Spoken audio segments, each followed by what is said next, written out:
Sir मेरे को भी ऐसे हो रहा है कि मैंने कैसे दिया नहीं है, वही तो। नो इशूज़, आप बताओ ना। आप फॉर एग्जांपल अगर आपसे क्वेश्चन पूछा जाए, why have you chosen to study at De Montfort university, तो आपने क्यों चूज़ किया इसको? हम्म, इसका आंसर बताना है अभी। हाँ, आप क्या आंसर देंगे इसका? कि आपकी चॉइस क्या है, क्यों आपने ये चूज़ किया? Okay, De Montfort university have a strong combination of academics okay. excellence। और नेक्स्ट। अभी क्या बोला मैंने इसके बारे में, इतना चूज नहीं किया है हाँ, चूज़ नहीं अभी, किया है, लेकिन मैं मेरे को आपको बताता हूँ। इसका अवार्ड्स पता है। हाँ, इसका जो अवार्ड्स बोल आंसर सकता हूँ। होना चाहिए उसके अंदर आप सबसे पहले ये बताएंगे that De Montfort university is one of the good universities that I have heard about. कि पहले तो मैंने जहाँ से सुना है, जिससे भी सुना है, तो ये बहुत अच्छी यूनिवर्सिटी है। फिर आपने उसके अंदर इम्प्रूव करना है, और मतलब उसके अंदर थोड़ी सी और इन्फॉर्मेशन ऐड करनी है कि आई एम ऑलरेडी वर्किंग, या फिर I have completed this as my bachelor's degree and I want to pursue higher education from UK because I have heard a lot good about the university। ठीक है, फिर उसके अंदर आप अच्छी चीज़ें मेंशन कर दोगे कि डी मॉन्टफोर्ट यूनिवर्सिटी के बारे में आपने क्या क्या चीज़ें अच्छी सुनी हुई हैं। ठीक है, तो कोई बात नहीं, चलो इसका मैंने नोट, हम आपका ये इंटरव्यू रिकॉर्डेड है, तो जो भी इसका आंसर होगा मैं आपको आज चीज़ें कुछ प्रोवाइड करूँगा, information at the end of the ये आप आज का सेशन होगा, तो आपने उसके अकॉर्डिंग प्रिपेयर करना है। तो कल हम फिर से आपका मॉक इंटरव्यू करेंगे। ठीक है, तो अब आपको क्लियर हो जाएगा कि आपके पास कौन से क्वेश्चंस आ रहे हैं। ठीक है, ठीक है sir. Okay. The next question, what do you know about the city of Leicester and life there as a student? Hello. हाँ जी, so question is what do you know हाँ। about the city of Leicester and life there as a student? Yeah. The city of Leicester is located outside London. Okay, As Leicester city is known as the highest Diwali celebration in the UK. okay, Leicester city has two major universities. One is the Leicester University and second is the De Montfort University. very good. And is Leicester city has multicultural environment. Okay, There is a बस नहीं जानता हूँ, ज्यादा नहीं जानता sir. no problem. Now you can tell about the second part of the answer question, that is what is how is the life there as a student? Student की life के बारे में आप क्या बता सकते हैं इस सिटी के अंदर?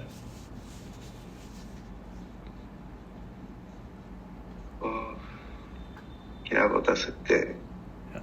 सो ऐसे क्वेश्चंस का जो आंसर होता है ना, उसमें सबसे पहले आप कवर करते हैं कि वहाँ पे कितने एजुकेशनल इंस्टीट्यूशंस हैं। फॉर एग्जांपल आपने बोल दिया देयर आर 2 मेन यूनिवर्सिटीज़, है ना? हाँ, and these universities have approximately this many students. तो ये आपको इन्फॉर्मेशन अब इंटरनेट से क्या ढूंढना है कल के लिए कि लिसेस्टर सिटी के अंदर कितने मेजर यूनिवर्सिटीज़ हैं, उनके अंदर एक यूनिवर्सिटी के अंदर एक साल के अंदर कितने स्टूडेंट पढ़ते हैं। So for example there are 30,000 students in one university and all together रफली हम करें तो 75,000 students in Leicester city. So you can say that in Leicester cities approximately 75,000 students study in a year. So it makes a very good count, and the number of students living in the city are high. This makes Leicester city very good location to pursue education and interact with students from different places. This also helps us to increase our knowledge about the culture. ठीक है, तो आपका ऐसा answer होना चाहिए। चलो next question पे चलते हैं। Why have you chosen this specific course? Because in India, I am working with my family business, which is a fashion business, but I want to improve my business skills. That's why I'm choosing international business management. It will help me improve my business okay, in India. ठीक है, आपका answer अच्छा था. आपने speed बहुत ज़्यादा बोली है ना, स्पीड थोड़ी कम रखनी है. एंड जो लेटर्स हैं वो बिल्कुल clear.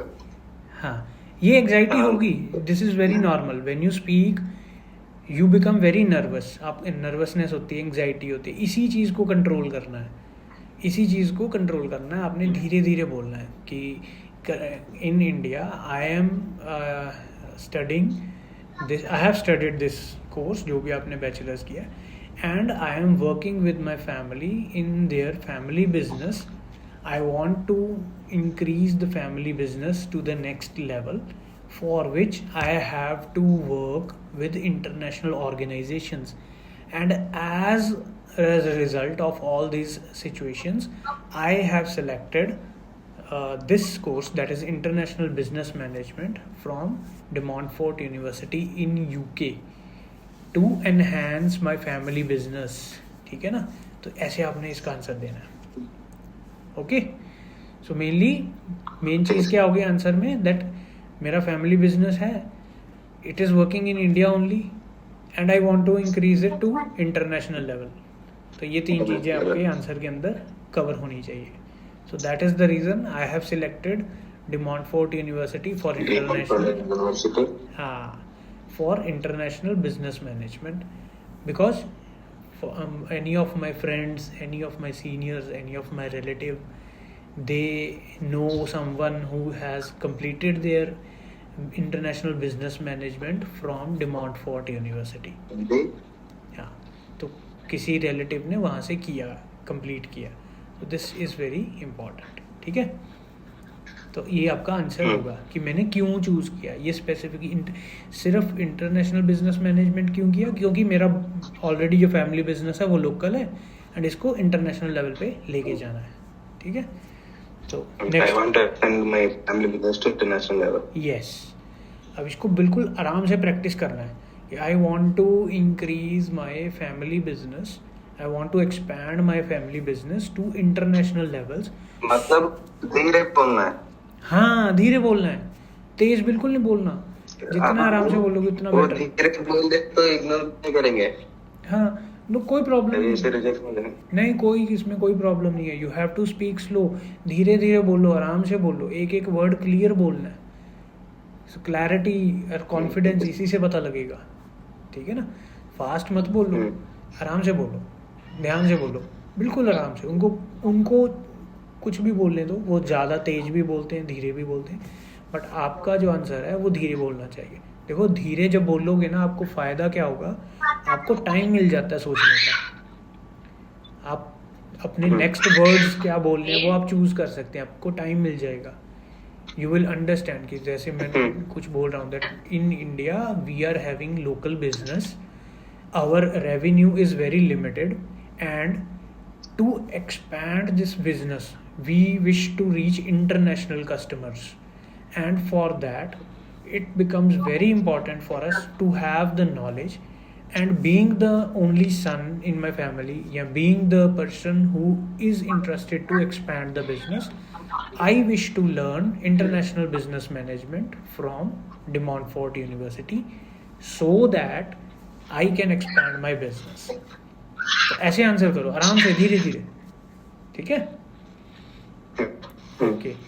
तो इसके बाद next, can you name some of the modules you will be studying on this course? There are something like 6 modules are there. Okay. Is the operations and supply chain management. And second one is a project simulation. Okay. अभी मैंने वो दो ही देखा था, उससे दूसरा 4 मेरे को पता नहीं. ठीक है, नो इश्यूज. उनको ये बिल्कुल नहीं बोलना कि मेरे को दूसरा 4 नहीं पता. ये भी आप अपना नोट कर लें. मैं आपको बोल रहा हूँ बस. यस, तो आपने ये अगर फॉर एग्जांपल इंटरव्यू के अंदर आप बोल रहे हो, आपके पास सिर्फ 2 ऑप्शंस आपको याद है, तो आप उनको बोल दो that I want to tell about 2 of my favourite ones. वो बोलेगा कि ओके टेल मी, फिर आप दोनों का नाम लिखो, ठीक है ना। तो अब इससे उसको को लगेगा कि इसको सारे पूछेंगे ना, फिर वो नहीं, फिर वो पूछेंगे can you explain of the modules. हाँ वो पूछ सकते हैं कि इन्हीं दोनों में से किसी एक मॉड्यूल के बारे में कुछ और बता दो। So question will be like can you tell me something more about any of this module, है ना। जो एक भी मॉड्यूल का नाम होगा तो उस मॉड्यूल के रिलेटेड आपको थोड़ा सा बैकग्राउंड, ये अपना होमवर्क करना है, आपको पेपर पे आज ये लिख के रखना है कि इस मॉड्यूल के अंदर क्या क्या इंफॉर्मेशन या क्या कौन से टॉपिक्स कवर किए जाते हैं, ठीक है ना।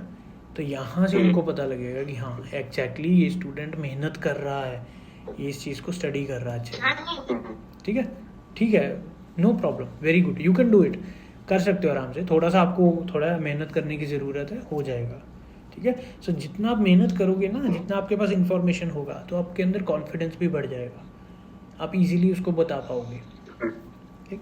चलो will move to the next question. What are the key learning outcomes you expect from this program? As I said before, I want to increase my family business to the international level. That's what I'm learning from this course.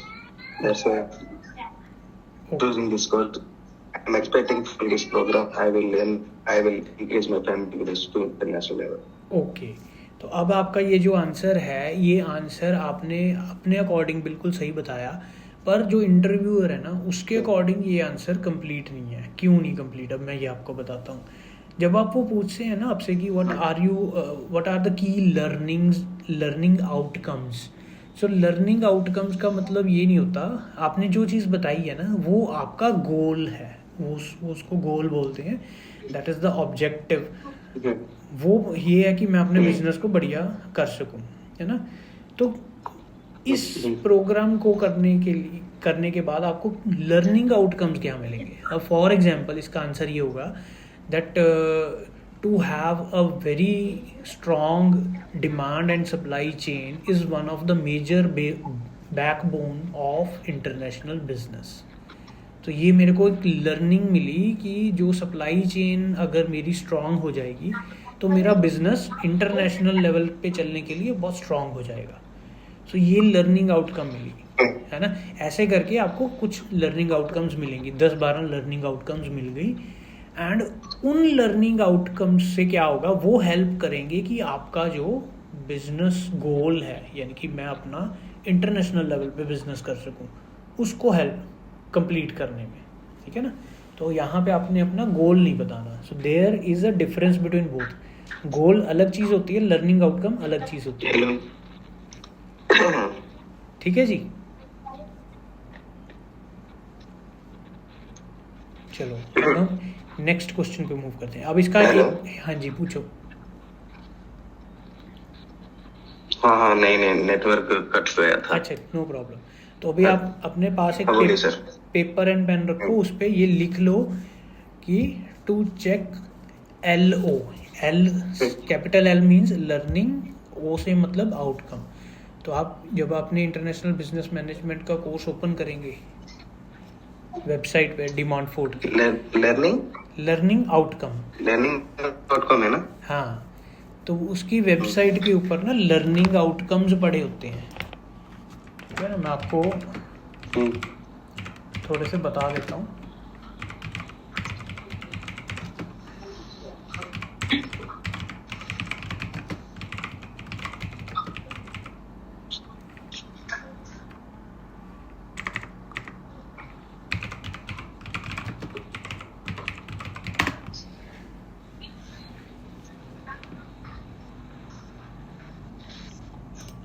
हाँ, तो Google के अंदर simple search किया मैंने, डिमांडफोर्ड university international business management, तो उसके अंदर साथ में लिख दिया लर्निंग आउटकम्स।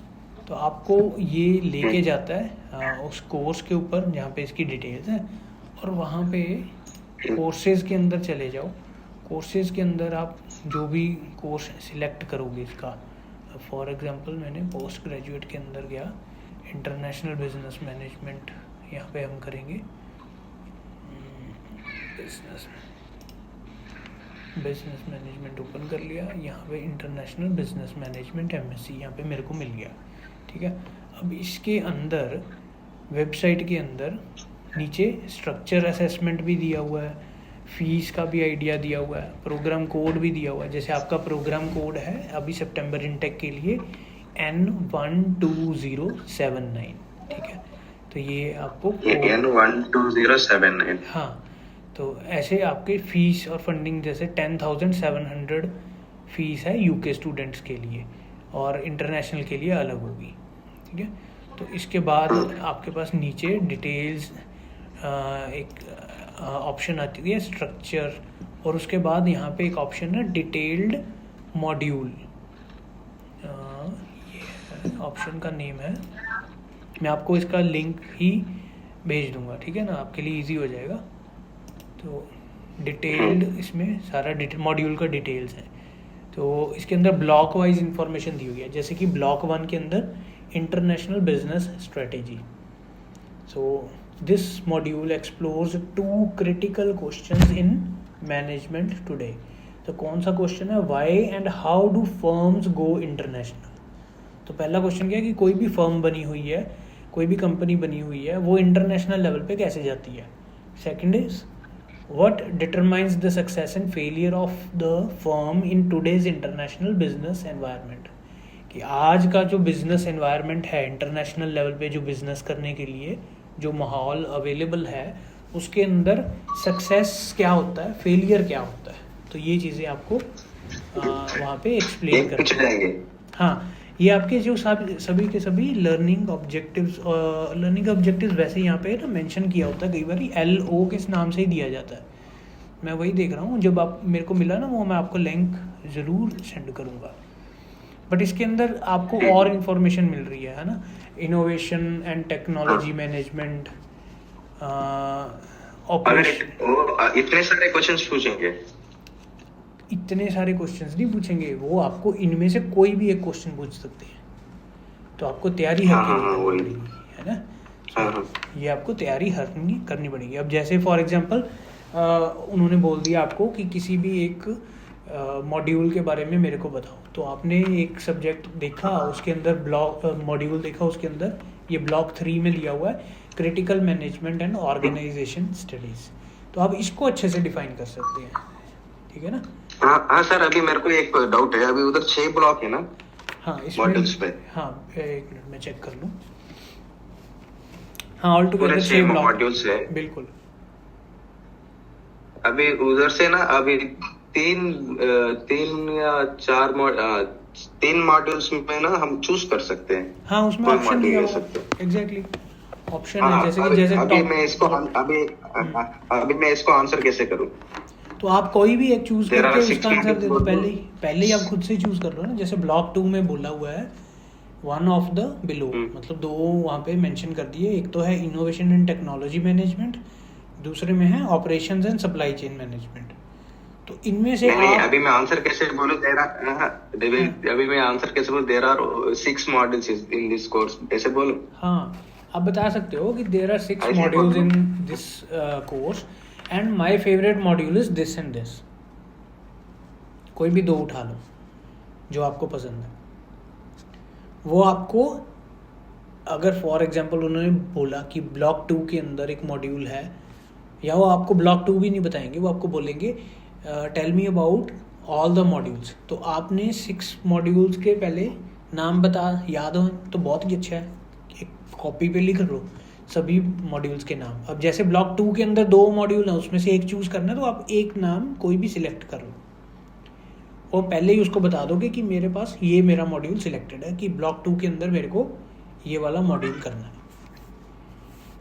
ठीक है ना। वो आपको ये नहीं बोलेगा कि दूसरे मॉड्यूल की मेरे को इन्फॉर्मेशन दो, तो आप पहले ही बता सकते हैं। अब जैसे ब्लॉक 3 में एक ही मॉड्यूल है, ठीक है, नो प्रॉब्लम। ब्लॉक 4 के अंदर 2 मॉड्यूल मेंशन किए हैं, ब्लॉक 5 के अंदर भी, ब्लॉक 5 के अंदर 3 मॉड्यूल। हेलो।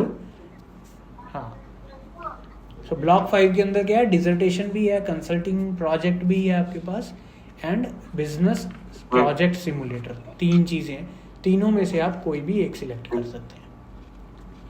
मैं डायरेक्ट अभी बिना ब्लॉक डिवाइड करे मैं there are 6 modules in this course अभी बोल के पूरे 6 मॉड्यूल बोल सकता हूँ ना. हाँ, अभी आप बोल ब्लॉक में देर इज इन ब्लॉक भी there are 2 modules but I choose this module, ऐसे कुछ बोलने की जरूरत नहीं है ना. हाँ, ये कोई ज़रूरत नहीं है. बट अगर आपको वो पूछें कि आपने क्या is there any optional module, तो आप बता सकते हैं उसको कि हाँ block 5 and 6 is optional, block 4 is optional, block 2 is optional. तो बस वो इतना ही, सिर्फ इतनी इन्फॉर्मेशन उनके लिए सफिशिएंट है. कई बार अगर वो पूछेंगे कि आपने मॉड्यूल्स के अंदर आपने कोई सिलेक्ट किया हुआ मॉड्यूल, तो वो आप बता सकते हो. दोनों कह सकते हो, आई हैव सिलेक्टेड इट, या फिर आप ये भी बता दो कि I have not selected it but accordingly when I will be over there, when I complete the first block and second block के अंदर मैं वहीं पे सिलेक्ट करूँगा, after checking the course material, after checking the books, after checking the resources. तो मेरे को वो चीज़ में, मान लीजिए आपने, टीचर ने आपको वहाँ पे बोला कि आप अपने ब्लॉग में से कोई मॉड्यूल चूज़ कर लो जिसमें ऑप्शन है, तो आप ये बताओगे कि मैं यहाँ पे when I will go over there, I will visit the library, I will check the books, और बुक्स में से मैं स्टडी करके हाँ वहीं पे चूज कर लूँगा. Then I will choose the module. Then I will choose the module. ठीक है ना. सेकंड ऑप्शन ये भी है आपके पास. आप ये कह सकते हो कि मेरा जो गोल है, दैट मेरे को अपना बिजनेस करना है, so I want to learn more about जैसे operation and supply chain management. तो इसमें आप बोलोगे कि आई हैव ऑलरेडी चूजन, मैंने अभी से मन बना लिया कि मेरे को ये मॉड्यूल करना है. ठीक है ना. दोनों ऑप्शंस है जो आपको इजी लगे. अब फॉर एग्जांपल आपको उसने ये वाला कोई ऐसा मॉड्यूल पूछा जिसके बारे में आपको याद है, तो आप बता सकते हो कि मेरे को तो ये लेना है, दिस मॉड्यूल. अब मान लीजिए जैसे आपने बोल दिया कि in block 2 there are 2 modules, one is innovation and technology, other is operations and supply chain. So I will choose operation and supply chain because हमारा जो business है, the business that we are currently having, there is no need of innovation, but we have to work more on operation and supply chain. So that is the reason I have already selected operation and supply chain.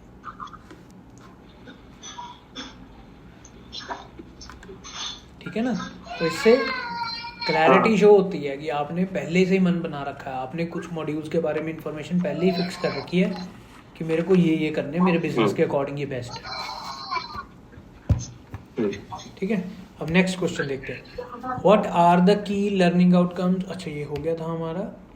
How does this course align with your previous studies. So अब इसके लिए आपको पहले answer करना पड़ेगा. चलो आप बताओ अपनी प्रीवियस स्टडी का. How does this course align with your previous studies? Yes, I completed my BSc in Statistics in 2023 November. This course is interrelated with my course with statistics. Okay. Because statistics help me to outcome the data and analyze the data. Okay. बस उतना ही है. मैंने इसके बारे में कुछ ठीक है ज़्यादा सोचा नहीं. बिल्कुल अच्छा आंसर आपका, वेरी गुड. ठीक है ना. सो इसमें आप एक एग्जांपल भी ले सकते हैं, जैसे कि आप बता सकते हैं कि in block 4 there is a module related to leadership and change management. So I have to bring lot of changes in the existing system of my business, for which I have selected that I will choose leadership and change management. ठीक है ना. तो उसमें change management के ऊपर आपने stress करना है, तो यहाँ पे ये चीज़ मेरे को रिक्वायर्ड है, इसलिए मैं इसको ऑप्ट करूँगा, इसको सिलेक्ट करूँगा. ठीक है. मतलब अभी इसको मैं आंसर कैसे कर सकता हूँ. आप आंसर ऐसे करोगे जैसे क्वेश्चन था हमारा, how does this course align with your previous studies. So आप ये बताएंगे कि I have completed BSc in statistics. हाँ. So statistics work on actually understanding the figures, the numbers related to the business, where the numbers may be related to sales, revenue, expenses, and these things have to be changed a lot if I want my business to grow internationally. For that, I have chosen leadership and change management module in block number 4. अब साथ में आप बता देंगे because I have to make lot of changes in my statistics. I want my business statistics to improve, so I will implement lot of changes, and this is the reason that this course aligns with my previous education. ठीक है ना?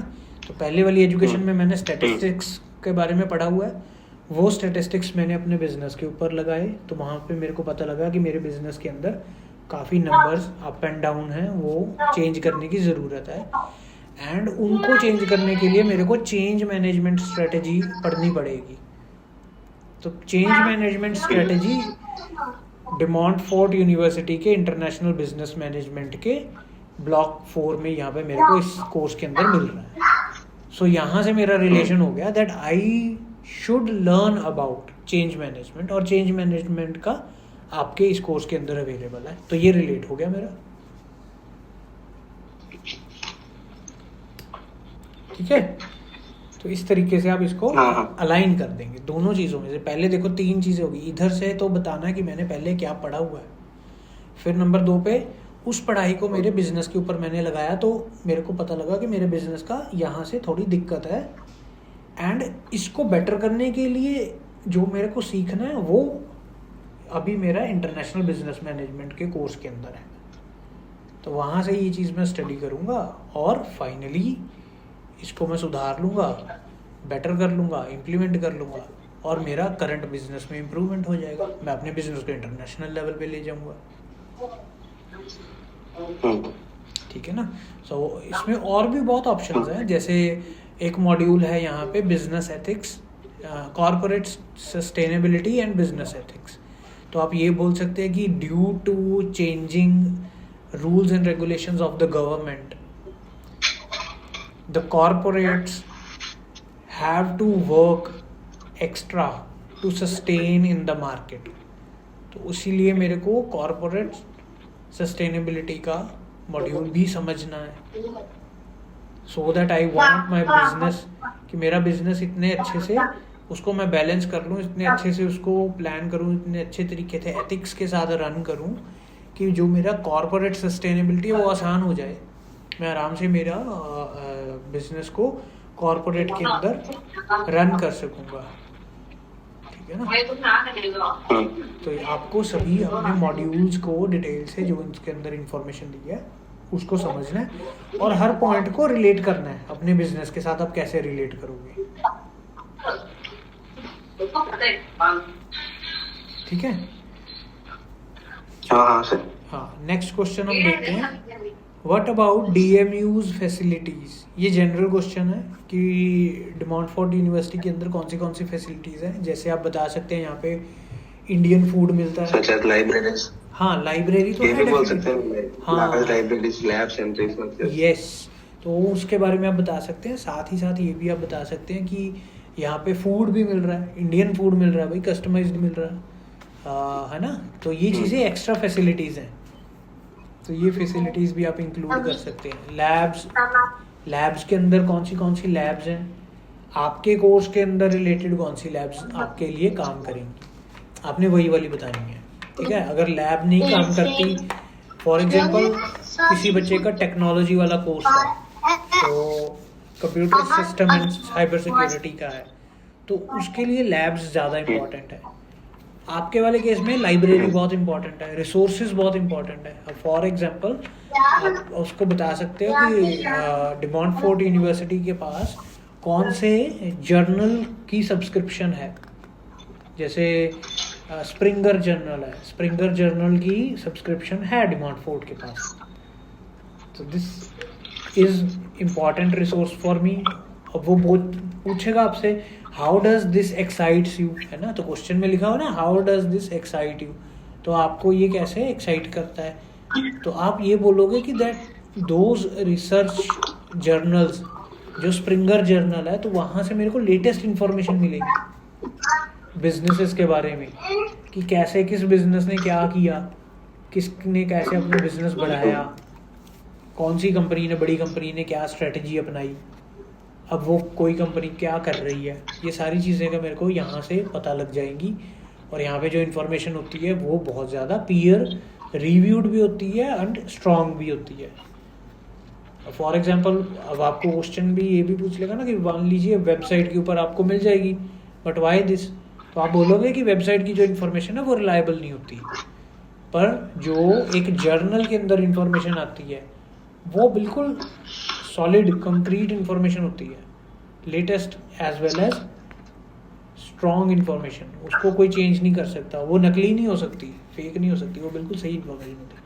And I can use this information in my business, इसीलिए मेरे को excitation है बहुत ज़्यादा, मैं बहुत ज़्यादा रेडी हूँ इस चीज़ को एक्सप्लोर करने के लिए, समझने के लिए।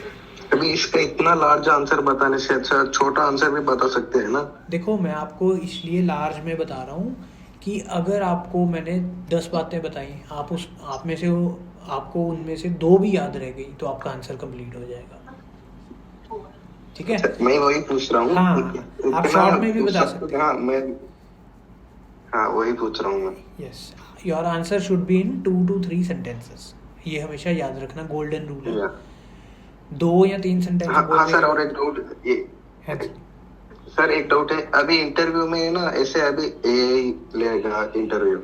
Okay, hello. हाँ बोलो। अभी इसमें ना कुछ क्वेश्चंस के लिए 2 मिनट नॉन स्टॉप उसका आंसर देना है, कुछ क्वेश्चंस के लिए 3 मिनट देना है, हाँ, और कुछ क्वेश्चंस के लिए 5 मिनट देना है। हाँ, 5 मिनट का भी क्वेश्चन हो तो वो यही क्वेश्चंस 5 मिनट के अंदर भी पूछे जा सकते हैं।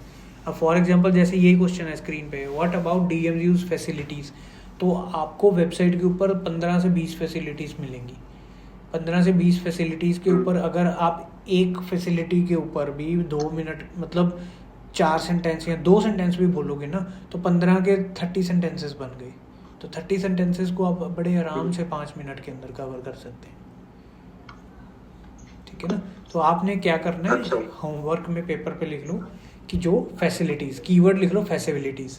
तो डीएमयू की वेबसाइट से आज आपने देखने की कितने कितने फैसिलिटीज़ कौन सी प्रोवाइड की जा रही हैं। अब जैसे अभी ऐसे देखो सर, अभी 5 मिनट का आंसर देने को बोला है, हाँ, हमने 3 या 2 मिनट बोल दिया, हाँ, उसके बाद हम आगे कुछ बोलने की जरूरत आ नहीं रहा है, तब क्या करें। तो देखो यही तो आपको इंटरव्यू की तैयारी में यही तो मैं बता रहा हूँ कि आपने अगर उसको 5 मिनट का बोल रहा है तो वो 5 मिनट रिकॉर्डिंग चलेगी उनकी। तो आपको 5 मिनट के अंदर आप खुद सोचो कि मान लीजिए आप कहीं एग्ज़ाम देने जा रहे हो, उस एग्ज़ाम के अंदर आपको बोल दिया कि 5 मिनट बोलना है, रिकॉर्डिंग होगी, आप 2 मिनट का बोल के छोड़ दोगे तो उसके बाद 3 मिनट खाली जाएगा, है ना।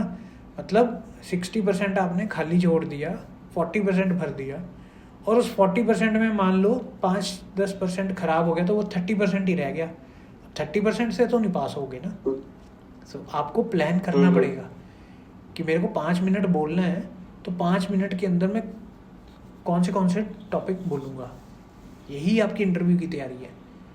आपने अब जब प्रेयर करना है क्वेश्चन, अब ये क्वेश्चन आपको स्क्रीन के ऊपर आ गया तो आप वहाँ पे अपने क्वेश्चन पे लिख लो फैसिलिटीज़। तो फैसिलिटीज़, डीएमयू की फैसिलिटीज़ 5 मिनट के अंदर आप कौन सी बताएंगे, 3 मिनट में पूछ लिया तो कौन सी बताएंगे, 2 मिनट में पूछ लिया तो कौन सी बताएंगे, ये आपको पता हो डिटेल में। और फॉर एग्जांपल फैसिलिटी के अंदर बता दिया कि इंडियन फूड मिल रहा है, ये मैंने आपको एक इन्फॉर्मेशन दे दी। आप डीएमयू की वेबसाइट पे जाओगे, वहाँ से आपको फैसिलिटीज़ में जाना, तो उधर कैंपसेस के अंदर जाके भी आपको ये इन्फॉर्मेशन मिल ही जाती है, ठीक है। तो डीएमयू की वेबसाइट खोलना, कैंपस के अंदर जाना, और कैंपस के अंदर जाके वहाँ पे फैसिलिटीज़ का अलग से ही एक टैब बना हुआ है, तो उसका नाम भी मैं आपको बता देता हूँ, वो आपको बड़े आसानी से मिल जाएगा। मैं नाम बता देता हूँ। वेबसाइट ओपन की, अगर एक आधा दो, हाँ जी, हाँ सर, अगर एक आधा 2 क्वेश्चन हमको आंसर पता नहीं है, फिर भी वो क्वेश्चन हम इंटरव्यू में आ गया, तब क्या करें। तो आप उसको बता सकते हैं कि अगर मान लीजिए आप बिल्कुल ही फंस गए, आप बोल रहे हो कि मेरे को तो यार बिल्कुल ही नहीं आ रहा, तो आप उसमें पहली ऑप्शन ये होती है कि आप उसको जनरल आंसर बोलो। जनरल आंसर मतलब जो चीज़ें होती ही होती हैं, फॉर एग्जांपल फैसिलिटीज़ उन्होंने पूछ लिया, तो फैसिलिटीज़ के अंदर आपको पता है कि पावर बैकअप तो हो गई, ठीक है ना, फूड फैसिलिटी भी होगी, ठीक है ना, एंड अकोमोडेशन, रहने के लिए जगह, हॉस्टल तो होगा ही होगा, स्पोर्ट्स सेंटर भी होगा ही होगा, ठीक है ना, हेल्प डेस्क भी होगा, क्योंकि इंटरनेशनल लेवल पे काम है तो अलग अलग कंट्री से लोग आ रहे हैं, उनको एक हेल्प डेस्क चाहिए जहाँ पे वो अपनी बातें कर सकते हैं, तो मेंटेनेंस रिलेटेड हो जाएगा, सिक्योरिटी का काम भी हो गई, सिक्योरिटी का एक डिपार्टमेंट होता है डेफिनेटली, ट्रांसपोर्टेशन का भी होता है ना। तो आप एग्जांपल लोगे, एक यूनिवर्सिटी है, अगर वो यूनिवर्सिटी के अंदर आप जाओगे तो कौन सी फैसिलिटीज़ मिलेंगी, ट्रांसपोर्टेशन तो मिलेगी, सिक्योरिटी मिलेगी, तो आप इनके नाम लेके थोड़ा थोड़ा एक्सप्लेन कर सकते हो। जैसे ट्रांसपोर्ट के अंदर अगर आपने बात की, तो ट्रांसपोर्ट के अंदर आप थोड़ा सा उनको ये बता सकते हो कि जो डी मोंटफोर्ट यूनिवर्सिटी है उसकी जो ट्रांसपोर्टेशन है वो हेल्प करती है स्टाफ मेंबर्स और स्टूडेंट्स को यूनिवर्सिटी आने और जाने के लिए। मोर ओवर साथ ही साथ आपके साथ आपको क्या मिलता है, वो ट्रांसपोर्टेशन आपको कहाँ कहाँ लेके जाती है। यूनिवर्सिटी के अंदर पार्क भी है, वहाँ पे भी आप जा सकते हो। यूनिवर्सिटी के अंदर एक छोटा सा हॉस्पिटल भी है, वहाँ पे भी आपको वो ट्रांसपोर्टेशन लेके जा सकती है, आपको अपने एजुकेशन ब्लॉक तक लेके जाती है। तो ये चीज़ें आपको वहाँ से ढूंढनी है। अगर नहीं पता तो आप बेसिक सी ये चीज़ें कुछ अपने साथ, मतलब अपने पास रीड करके रखो। अब फॉर एग्जांपल जब डी मोंटफोर्ट की बात करें ना, तो यहाँ पे बाइक चलाना सिखाते हैं। इसमें ना एक प्रोजेक्ट है, डारिया प्रोजेक्ट, ठीक है, आप सर्च करना डारिया प्रोजेक्ट, DARIA। तो डारिया प्रोजेक्ट के अंदर क्या होता है, वो कहते हैं कि यूके के अंदर ना जितने भी लोग आते हैं, अगर 8 लोग हैं ना, तो उनमें से 8 में से सिर्फ एक को बाइक चलानी आती है,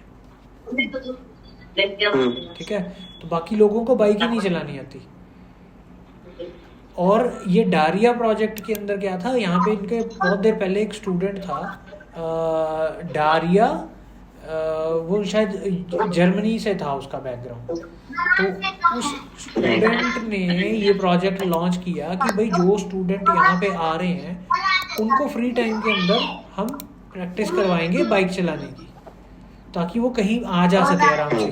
अब फॉर एग्जांपल आप हॉस्टल के अंदर रह रहे हो, तो आपने यूनिवर्सिटी के लाइब्रेरी में जाना, जो कि 2 किलोमीटर दूर है, तो आप वहाँ तक जाएंगे, चल के जाएंगे तो थक जाएंगे, बट अगर आपको बाइक चलानी आती है तो आप बाइक के थ्रू वहाँ पे जल्दी पहुँच जाएंगे, आपका टाइम सेव हो जाएगा। आपको मार्केट जाना है, वहाँ पे आपको पब्लिक कन्वेंस नहीं मिल रहा, बस नहीं मिल रही, ट्रेन नहीं मिल रही है, तो आपको बाइक चलाना आता है, आपने बाइक हायर की, अब बाइक से चले गए। तो ऐसे ही बहुत सारे प्रोजेक्ट्स होते हैं यूनिवर्सिटी के। ये DMU के ट्रांसपोर्टेशन का अगर आप चेक करोगे ना, तो उसमें डारिया प्रोजेक्ट मिलेगा आपको, बाइक राइडिंग सिखाते हैं, बहुत बढ़िया चीज़ है। तो ऐसे आप जितना एक्सप्लोर करोगे आपको ये सारी इन्फॉर्मेशन मिल जाएगी। जनरली क्या होता है, यहाँ पे भी आ जाते हैं कई बार क्वेश्चंस, पर वो नहीं, इसमें आपके आंसर्स में होना चाहिए। मान लीजिए वहाँ पे उसने पूछा ना, अब यही क्वेश्चन दोबारा रीड करो,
हाँ जी साथिक।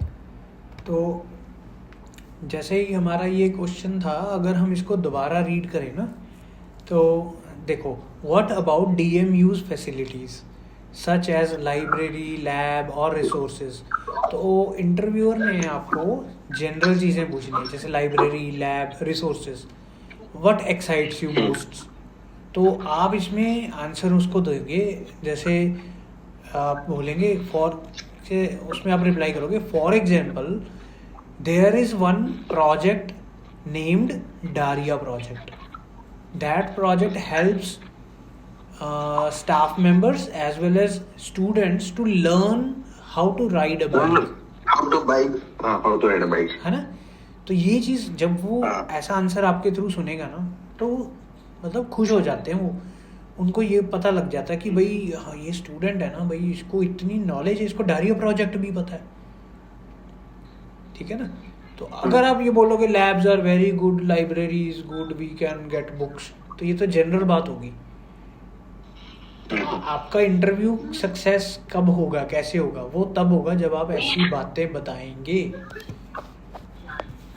अब मान लीजिए आपको आपने कुछ उनके व्हीकल पार्किंग के बारे में कुछ बताना है, तो व्हीकल के बारे में जो भी ट्रांसपोर्टेशन के साथ रिलेटेड आ गया क्वेश्चन, फैसिलिटीज़ के अंदर सबसे पहले आपने ट्रांसपोर्टेशन बताया, ट्रांसपोर्टेशन के बाद आपने बताया व्हीकल एंड साइकिल के जो पार्किंग पॉलिसीज है उसके बारे में कुछ बता सकते हैं आप। सो बहुत सारी इंफॉर्मेशन है ना।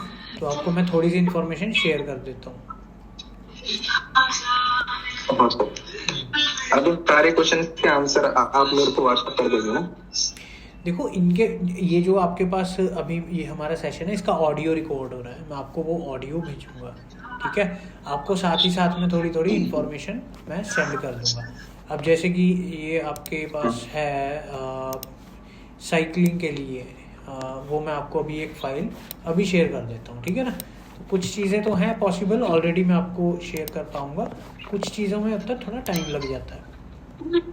तो मैं आपको अभी एक फ़ाइल भेज रहा हूँ, तो उस फाइल से आपको साइकिलिंग की पॉलिसीज़ के बारे में पता लग जाएगा।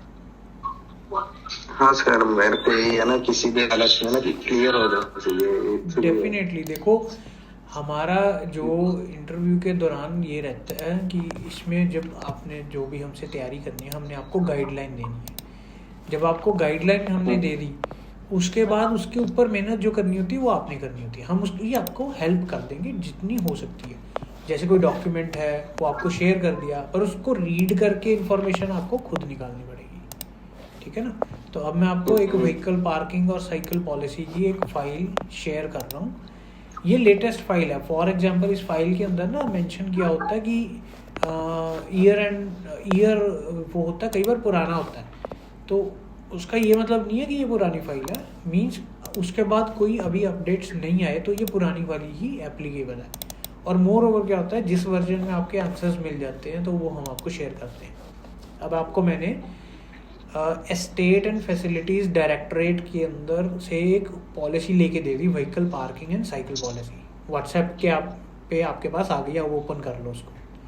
तो इसमें परमिट ईयर दिया हुआ 2024 एंड 2025, ठीक है। अब इस मतलब पूरे डॉक्यूमेंट के अंदर है अप्रॉक्सीमेटली 27 पेजेस, एंड आपको इसके बारे में बहुत चीज़ें मिल जाएंगी। मतलब जो आपका परमिट है, फॉर एग्जांपल मैं आपको दिखाता हूँ, आप पेज नंबर 6 ओपन कर लो, ठीक है। पेज नंबर 6 ओपन कर लो, उसमें लेफ्ट साइड के ऊपर आपका परमिट की फ़ोटो नज़र आएगी आपको,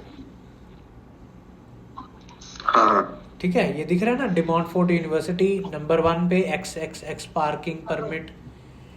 तो ये सारा आपका पार्किंग परमिट आपको ऐसा मिलेगा वहाँ पे। मान लीजिए आपके पास वहाँ पे एक स्कूटर है या आपके पास कार है, तो आपको ये परमिट मिलेगा, जिस पे नंबर 1 पे तो लिखा होता है ये कौन से टाइप का परमिट है, नंबर 2 पे आपका परमिट का नंबर लिखा होगा, क्योंकि वो चेक हो जाता है यूनिवर्सिटी के ऑनलाइन सिस्टम में कि आपका ही डिटेल्स है उसमें, ठीक है ना।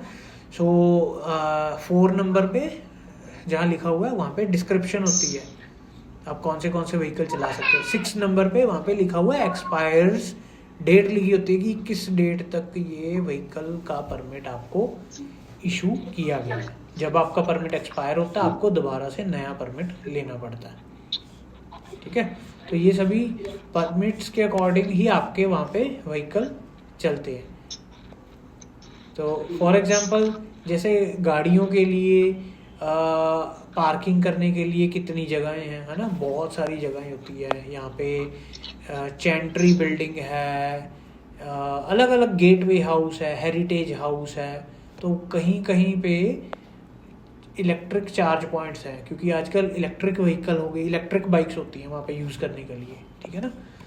तो कहाँ पे अवेलेबल है चार्जिंग पॉइंट, कहाँ पे नहीं है, तो वो आपको मिल जाते हैं।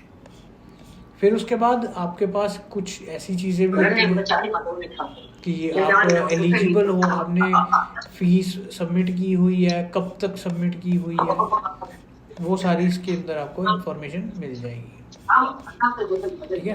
तो इस डॉक्यूमेंट के अंदर आपको जो जो मेन चीज़ें समझ आती हैं वो आपने याद कर लेनी है, जो नहीं भी समझ आती तो रहने दो, इतना डीप वो नहीं जाते। आपको 2 बातें भी याद रह गई ना इसमें से, तो वो बहुत अच्छा है आपके लिए, ठीक है। तो आपको मान लीजिए उन्होंने कुछ पूछा, यही क्वेश्चन आ गया जो स्क्रीन पे दिख रहा है, what about DMG's facilities such as library, labs और रिसोर्सेज। तो आप उसको बता सकते हो कि I know few of the facilities that I wish to tell. Okay बोलेगा कि okay tell me. So firstly आप बता दो डारिया प्रोजेक्ट, फिर आप you can tell about transportation also. आप उनको ये भी बता सकते हैं I know how what kind of permits are being issued, and वो परमिट्स की क्या बेनिफिट है, किधर हम कौन सा व्हीकल कहाँ पे पार्क कर सकते हैं, कहाँ पे हम राइड कर सकते हैं, है ना। तो जैसे इसके अंदर ना आपको एक ऑप्शन मिलेगी, आपको दिखाता हूँ, पेज नंबर 13 के ऊपर चले जाओ, कार पार्क डिटेल्स,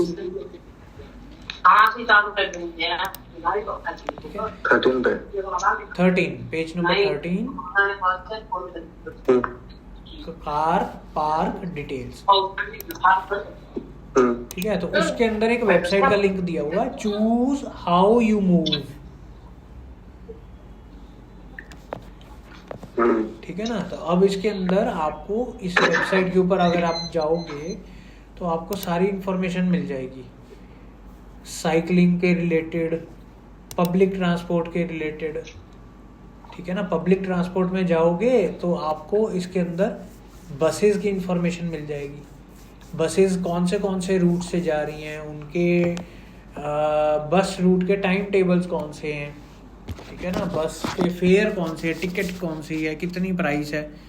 जनरली हम क्या करते हैं, ये वाले जो क्वेश्चंस हैं आप सभी इंटरनेट पे ढूंढते हो, पर इसके आंसर्स अगर आप यहाँ से लेके आ सकते हो तो ये आपके लिए बहुत अच्छा है।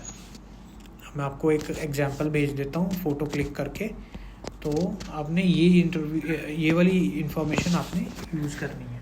तो ये वो वाली वेबसाइट है जिसके अंदर यूके के सभी ट्रांसपोर्टेशन सिस्टम जो कि आपकी यूनिवर्सिटी के साथ रिलेटेड है वो सारे यहाँ पे मेंशन किए हुए हैं,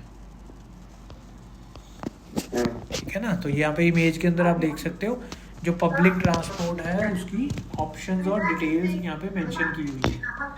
वो किस तरह की डिटेल्स है, जैसे कि bus route and time table, bus fare and ticket. अब आप बस रूट एंड टाइम टेबल के ऊपर जाओगे तो आपको वहाँ से सारा एरिया गाइड, कौन सा बस ऑपरेटर है, तो कौन से टाइम के ऊपर बसेस यहाँ पे ऑपरेट हो रही हैं, ये इन्फॉर्मेशन मिल जाती है, ठीक है। ये मैं आपको फोटोज भेज रहा हूँ, इसमें आपको सारा कुछ मिल जाएगा। बस इस क्वेश्चन में बोलना है ना फैसिलिटीज के उसमें ये आप, हाँ मान लीजिए उसने आपके को काफ़ी कुछ पूछा डिटेल के अंदर, तो आपके पास यहाँ से सारी इन्फॉर्मेशन निकल के आएगी। मेरे पास जितने भी इंटरव्यूज़ होते हैं वो सभी स्टूडेंट यही पूछते हैं कि सर हम कहाँ से इन्फॉर्मेशन निकालें, हमें तो कुछ पता ही नहीं, यहाँ पे बैठे हैं हम कहाँ से निकालें। अब मान लीजिए वो आपसे क्वेश्चन पूछते हैं that how will you go from the university to your accommodation, so what is the fare, by which bus operator you will go. तो ये सारे अब आपको मैंने जो लास्ट फोटो भेजी है इसमें बस ऑपरेटर, अगर ये क्वेश्चन दिया तो मैं accommodation 10 minutes walkable distance from the. अब देखो ये 10 मिनट्स वॉकेबल डिस्टेंस वाला आंसर आपका कंप्लीट नहीं रहेगा, आपको लोकेशन बतानी पड़ेगी, Go to है ना? ऐसे बोल सकते हैं. हाँ आप 10 बता minutes सकते walkable हैं distance from. साथ में। अब ये फॉर एग्जांपल अब मान लो उसमें वो पूछ लेता है कि how will you go to your place, तो आप बोल सकते हैं आई विल टेक बस। कौन सी बस ले सकते हो, ये सभी बस ऑपरेटर्स के नाम हैं, ठीक है ना। जैसे कि किंच बस हो गया, सेंटर बस हो गया, नेशनल एक्सप्रेस हो गया, स्टेज कोच हो गया। तो ये वहाँ पे जो लोकल बसेस चलती हैं उनके नाम हैं, ऑपरेटर्स के नाम है जो बसेस चलाते हैं यूनिवर्सिटी के आसपास, ठीक है ना। तो अब आपके पास अब आज के होमवर्क के लिए क्या हो गया, अब ये वेबसाइट भी आ गई choosehowyoumove.co.uk।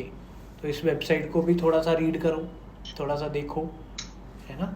तो इसके अंदर अलग अलग तरह की इंफॉर्मेशन है, कार शेयरिंग भी है, अगर आप रोड सेफ्टी के रिलेटेड भी आपको कोई इन्फॉर्मेशन चाहिए, या आपके पास इलेक्ट्रिक व्हीकल है वो भी है ना। तो ये सारी इन्फॉर्मेशन यहाँ पे इसके अंदर अवेलेबल है।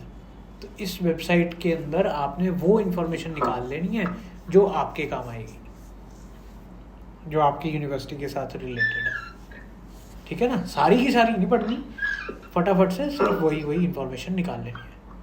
अब मान लीजिए यहाँ से आपको पता लग गया कि आपका बस ऑपरेटर कौन सा है, तो वहाँ आपके कैंपस के अंदर कौन सा बस ऑपरेटर आपको हेल्प करेगा, तो उस बस ऑपरेटर के आप वहाँ से कॉस्ट निकाल सकते हैं कि पर मिनट कितने, इतनी दूरी का जाने के लिए कितना किराया लगेगा।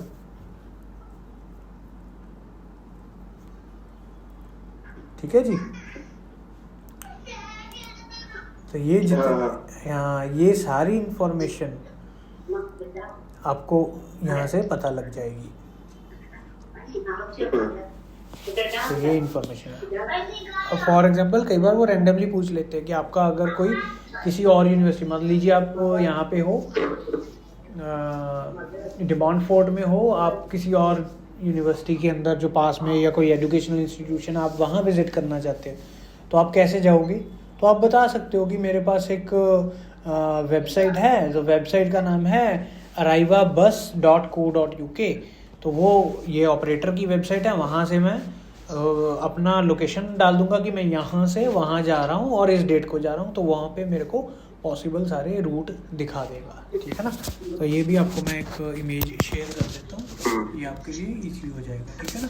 तो ऐसे हर बस ऑपरेटर की जो वेबसाइट होती है उसमें ये ऑप्शंस होती हैं कि प्लान माई जर्नी में where are you coming from, कहाँ से आ रहे हो, ठीक है। ये फ़ोटो मैंने शेयर की आपको। वेयर आर यू गोइंग, कहाँ आप जा रहे हो, एंड लीविंग नाउ, कब आप जाना चाहते हो, मतलब डेट आप सिलेक्ट करेंगे। तो जैसे ही आप प्लान माई जर्नी बटन के ऊपर क्लिक करोगे तो वहाँ से आपकी सारी डिटेल आ जाएगी कि इस नंबर की बस यहाँ से लेनी है, उस नंबर की बस वहाँ से लेनी है, इतना आपको रेंट पड़ेगा, ठीक है। तो ये सारा सिस्टम इसका ऐसे चलता है। सो जो आपके क्वेश्चंस हैं कि मेरे को अकोमोडेशन चाहिए या मैं ट्रैवल कर रहा हूँ लोकल, वो इन्फॉर्मेशन आपने वहाँ से नहीं लेनी। जो इंटरनेट के ऊपर रेगुलरली सर्च करते हैं ना, वो गूगल दिखा देता है कि यहाँ से वहाँ इतना डिस्टेंस और इतना रेंट और ये, वो नहीं, आपने ये वाली वेबसाइट्स यूज़ करनी है। ये यूके की वेबसाइट है, उनके जो बसेस वहाँ पे लोकल ऑपरेटर्स हैं उनके जो मतलब ऑपरेटर्स की वेबसाइट है। इनका जब आप नाम लोगे तो उसको पता लगेगा इंटरव्यूअर को कि हाँ ये स्टूडेंट, इसको बड़ी नॉलेज है, इसको पता है यहाँ पे क्या सिस्टम चल रहा है, ये यहाँ पे आएगा तो अच्छे से सरवाइव कर पाएगा, ठीक है। तो अब हम मूव करते हैं नेक्स्ट क्वेश्चन पे। Have you research the faculty members in your department, can you name any. ये बहुत इंपॉर्टेंट क्वेश्चन है कि आपका जो डिपार्टमेंट है उसके अंदर जो टीचर्स हैं वो उनके नाम क्या है, क्या आप किसी का नाम बता सकते हो। पता नहीं है ना सर, कैसे बता सकते, कैसे बता सकते हैं, इसका आंसर है ये जो वेबसाइट्स के ऊपर आप इंफॉर्मेशन लेते हो इन्हीं को आपने सर्च करना है, यहाँ से आपको इंफॉर्मेशन निकल के आती है कि कौन से क्वेश्चन पूछते हैं। यस, ये क्वेश्चन का पूछ सकते हाँ हैं। हाँ आता है ये क्वेश्चन बहुत बार आया है ये मैं आपको बताता हूँ। एक तो 22 जुलाई को इंटरव्यू था स्टूडेंट का, उसको ये क्वेश्चन पूछा था कि तुम्हारे टीचर्स के नाम बताओ, अगर तुम्हारे कौन से मॉड्यूल्स कोई टीचर कौन सा अच्छा, करवाता है। अगर एक नाम हमको याद नहीं रहा है तब क्या कर सकते हैं? नहीं देखो, नाम तो आपको ढूंढना पड़ेगा। अगर उसने पूछ लिया ना क्वेश्चन में, देखो क्लियरली पूछा है, have you research the faculty members in your department. आप जो भी प्रोग्राम करने लगे हाँ हो, सर, मैं बोल रहा हूँ, अगर याद हम नाम या अगर याद ना हो तो क्या करें, पूछ रहा हूँ मैं। तो आप उसके अंदर फिर डिपार्टमेंट का नाम बता सकते हो प्रॉपर, कि this is the name of the department, but I don't remember the name of the faculty. ठीक है ना। पर अच्छी रिसर्च के लिए आपके लिए ये इम्पॉर्टेंट है कि आपके पास आपके ये ना हो कि चलो 10% के नाम नहीं याद रखने, एक तो आपको कोई ना कोई बताना ही पड़ेगा। तो जो स्टूडेंट्स नहीं बता पाते उनका फिर वो मार्क्स कम लगते हैं इंटरव्यू में, और फिर वो अगर नॉट सेटिस्फैक्ट्री की कंडीशन में रहते हैं तो रिजेक्ट हो जाते हैं।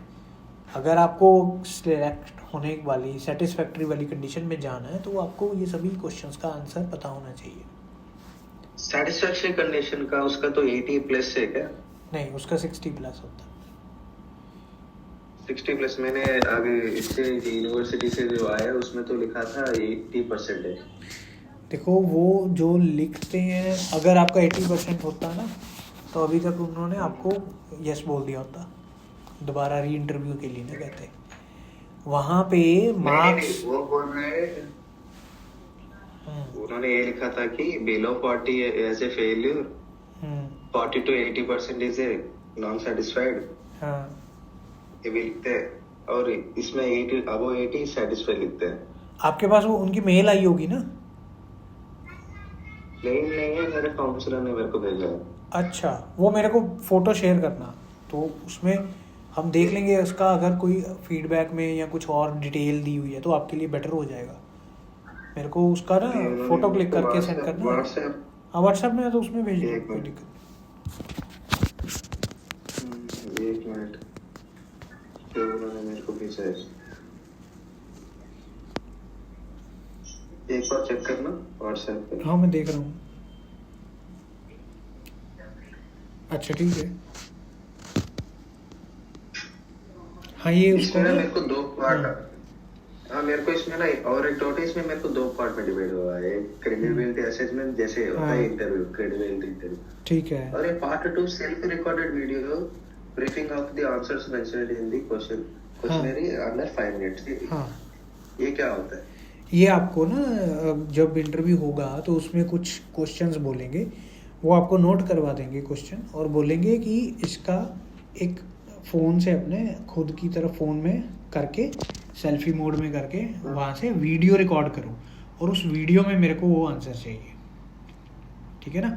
फॉर एग्जांपल ये इंटरव्यू बंद होने के बाद, यस, इंटरव्यू बंद होने के बाद, वो मेल करेंगे, यस, क्वेश्चंस मेरे को मेल करेंगे, क्वेश्चन मेनली करेंगे, वो क्वेश्चन इंटरव्यू के अंदर ही बता देंगे, या हो सकता है मेल के अंदर बता दें। ठीक है, वो जनरल क्वेश्चन होते हैं। इंटरव्यू में बता देंगे तो पेन और पेपर नहीं रहेगा ना नोट करने के लिए। वो आप रखना अपने पास, पेन और पेपर तो चाहिए ही चाहिए।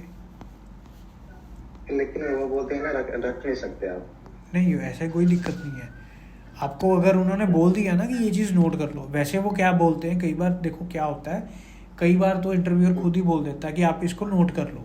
सेकेंडली कई बार वो ये बोलते हैं कि आपको इसकी मेल भेज दी जाएगी, आप उस मेल में से चेक करके उसके अकॉर्डिंग उसका आंसर कर देना।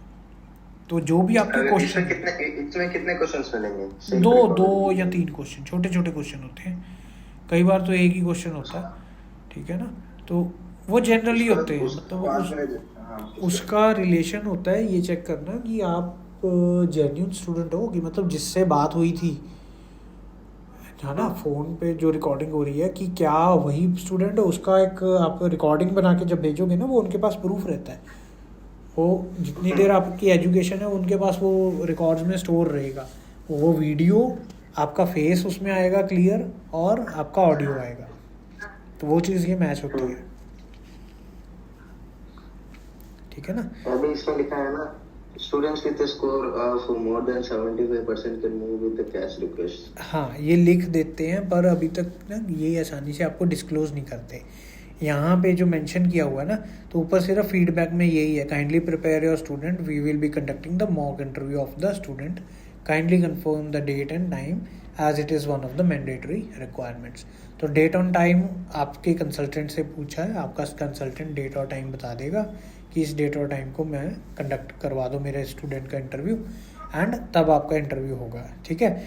और उसके अंदर मार्क्स होते हैं ना जो इंटरव्यू के है, ये इंडिया में रहते हैं जो यूनिवर्सिटी के फैकल्टी, वो भी लेते हैं ना मॉक टेस्ट। वो मॉक टेस्ट रहता है, वो छोटा सा ही होता है, बट मेनली जो उसके बाद इंटरव्यू होता है वो इंटरव्यू ही क्लियर डिफाइन करता है कि आपका कैश आपको एलोकेट किया जाएगा। अब जहाँ से यहाँ पे डिमांड फोर्ट के केस में इन्होंने बता दिया 75 एंड अबव, तो किसी किसी में ये 70 एंड अबव है, किसी में 80 एंड अबव है, डिपेंडिंग ऑन द यूनिवर्सिटी। अगर जो बहुत ही ज़्यादा जो पब्लिक यूनिवर्सिटी, अब मेरे को इसमें 75 प्लस ही लेना है। हाँ, आपको 75 प्लस ही लेके आना है, ठीक है ना। तो इसीलिए मैं आपको यही रिकमेंड करूँगा कि जो जो मैं आपको चीज़ें बता रहा हूँ उन चीज़ों के अकॉर्डिंग आपने बिल्कुल अच्छे से तैयारी करनी है, तभी आपके मार्क्स अच्छे आएंगे। अब मान लीजिए ये क्वेश्चन इंपॉर्टेंट है कि आपने वहाँ पे जाके कौन से टीचर्स के साथ टीचर से पढ़ाई करनी है, तो अगर आप इसी में ही आप बताओगे कि मेरे को नेम ही नहीं पता, तो वो तो गलत हो जाएगा। आपको नेम तो पता होना चाहिए, ये कुछ बेसिक इन्फॉर्मेशन है, तो इसीलिए हम ये मॉक इंटरव्यूज़ करवाते हैं। अब इसमें जितने भी क्वेश्चंस आ रहे हैं आपको समझ आता रहेगा कि मेरे से क्या क्या इन्फॉर्मेशन पूछी जा सकती है, और इसी की आपने तैयारी करनी है, ठीक है। हाँ, और अगर मेरे को इसमें 70 भी मिल गया तो मैं अभी नॉट सेटिस्फेक्शन में ही आऊँगा ना। हाँ, वो देखो उनके पास ही सारा अथॉरिटी होती है कि किसको कितने मार्क्स देने हैं, बट वो जो मार्क्स अपनी मर्ज़ी से नहीं दे सकते, वो जो आपकी परफॉर्मेंस है उसके अकॉर्डिंग देंगे, ठीक है ना। सो आपका जो परफॉर्मेंस रहेगा उसके अकॉर्डिंग आपके मार्क्स देंगे। सिर्फ थोड़े बहुत मार्क्स होते हैं जैसे कि कॉन्फिडेंस के मार्क्स, तो कॉन्फिडेंस के मार्क्स अगर मान लीजिए आउट ऑफ 10 देने हैं, तो अगर आप अच्छे से बोलोगे आपके 8-9 मिल जाएंगे। अगर आप कम कॉन्फिडेंस दिखाओगे, रुक रुक के बात करोगे, बहुत ज़्यादा सोच के आंसर करोगे, तो उसमें आपके फिर वहाँ पे मार्क्स कट हो जाते हैं, ठीक है। तो ये चीज़ होती है, तो आपने वहाँ पे ध्यान रखना है इन चीज़ों का। सो सभी, एक हो गया इन्फॉर्मेशन आपके पास है नहीं है, एक है आप उसको कैसे रिप्रेजेंट कर रहे हो, आप वहाँ पे कैसे बोल रहे हो, तो वो चीज़ें भी आपकी यहाँ पे रिक्वायर्ड है, ठीक है ना। तो ये सारी चीज़ें आपको चाहिए। जैसे आपने बोला ना कि मेरे को फैकल्टी का पर्सन का नाम नहीं याद, वो ना वाला क्वेश्चन छोड़ दो, आप ये बोलो कि आपके पास 2-3 दिन है, आप अभी इंटरव्यू हमारा जब ये सेशन ख़त्म होगा 2 बजे, उसके बाद आप अपना इसके ऊपर वर्क करना शुरू कर दो। अभी से ढूंढो कि इंटरनेशनल बिजनेस मैनेजमेंट के जो कोर्सेज हैं उनके टीचर कौन हैं, उनके नाम यहाँ से वेबसाइट से निकालो, वो आप लिख के रख लो अपनी कॉपी पे, उसमें से 2 नाम बिल्कुल याद कर लो कि याद आपको ये कोर्स का ये टीचर ख़त्म, ठीक है ना। तो यही इन्फॉर्मेशन आपके काम आएगी। अभी वही ओनली डीएमयू में ये भी बोल सकते हैं ना कि ऐसे डीएमयू में डारिया प्रोजेक्ट है, ये मेरे को बहुत अट्रैक्ट करता है, ये भी बोल सकते हैं ना उसमें। हाँ, बोल सकते हो बिल्कुल, ठीक है ना। तो ये सारी चीज़ें जितना देखो आप अच्छे से बताओगे उनको कि मेरे को भाई पता है यूनिवर्सिटी के बारे में, तो उतना ही आपका बेनिफिट। इसमें क्या लिखा है, अगर 75 से बिलो आ जाएगा तो उसका और एक चांस हो जाएगा। हाँ, वो फिर रिपीट होते रहते हैं, दोबारा से वो बोल देते हैं, वो ज़्यादा मेहनत नहीं करेंगे, 1-2 बार ही चांस देते हैं, उसके बाद अगर नहीं आता तो फिर वो बोल देते कि नहीं, ठीक है ना।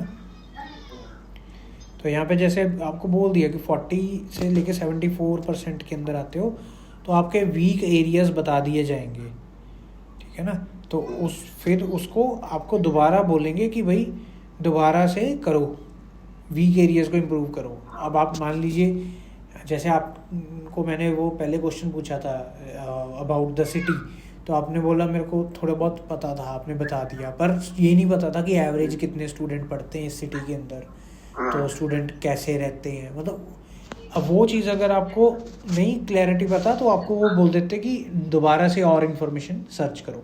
पर अब आपने जैसे ये सेशन किया मेरे साथ तो आपको पहले से ही पता लग गया कि यहाँ पे ज़रूरत है, तो इसको आप और इम्प्रूव कर लोगे, पहले ही सारा इन्फॉर्मेशन निकाल के रख लो तो आपका इंटरव्यू पहली बार में क्लियर हो गया। वही हाँ चलो नेक्स्ट अभी क्वेश्चन देखते हैं हम। What is the duration of your course. अब इस कोर्स को 3 लाइन के अंदर आंसर, 3 या 4 लाइन के अंदर आंसर करोगे। सबसे पहले आप बताओगे the duration of my course is 1 year. इसको आप मंथ्स के अंदर भी बता सकते हो कि 12 मंथ्स, ठीक है। कई बार क्या होता है कुछ प्रोग्राम्स होते हैं वो 12 महीने 10 महीने का होते हैं, या किसी का 14 महीने का होता है, 14 मंथ्स का होता है। तो जनरल ये है कि आप उसको मंथ्स के अंदर बताएं, एंड साथ ही साथ थोड़ा सा और बता दें कि the course is divided into 3 terms. हाँ ऐसे बता सकते हैं, ओके। और ऐसे भी बता सकते हैं ना, मैं इसको start from 29 November and and with 13 नवंबर ऐसे बता सकते हैं। हाँ बिल्कुल बिल्कुल, जितने अच्छे डिटेल्स फैक्ट्स एंड फिगर्स आप बताएंगे उतनी ज़्यादा मतलब आपको सपोर्ट मिलेगी, उतना ज़्यादा बेनिफिट मिलेगा आपको, ठीक है। नेक्स्ट क्वेश्चन देखते हैं। How will this course help you develop your academic and professional skills. अब ये चीज़ आ गई मॉड्यूल्स के साथ रिलेटेड, तो यहाँ पे आपने मॉड्यूल्स चेक करके मॉड्यूल्स के रिलेटेड आपने आंसर देने हैं। तो कुछ कुछ इन्फॉर्मेशन तो आपकी रहती है हमेशा, आपकी जो स्टडी होनी है, जो मॉड्यूल्स हैं आपका कोर्सेज हैं उसके साथ रिलेटेड रहती है, एंड कुछ information related to research, related to library या अदर फैसिलिटीज़, या हम बोलते हैं कि कौन सी और कंपनियों के साथ इनका रिलेशन है, वो वाली चीज़ों के साथ रिलेटेड रहती है। तो सभी के अकॉर्डिंग आपने आंसर देना, ठीक है। तो इस केस के अंदर क्या आ गया, ये प्रोफेशनल टोटली एकेडमिक्स की बात होगी। तो आपने अपने कोर्स के जो मॉड्यूल्स हैं उनकी जो डिस्क्रिप्शन है, इवन उस डिस्क्रिप्शन को आप इंटरनेट पे डालेंगे तो उसमें और इन्फॉर्मेशन निकल आएगी,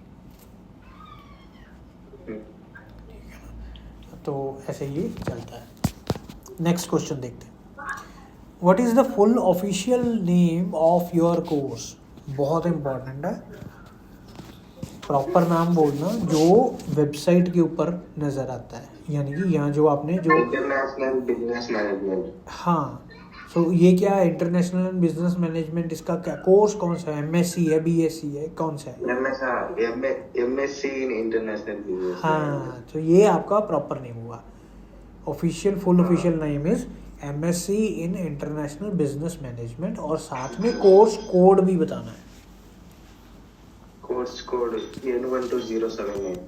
हाँ ये भी बताना है। हाँ, जब आपको पूछा है फुल ऑफिशियल नेम, तो फुल ऑफिशियल नेम के अंदर नाम के साथ कोर्स का कोड भी होता है।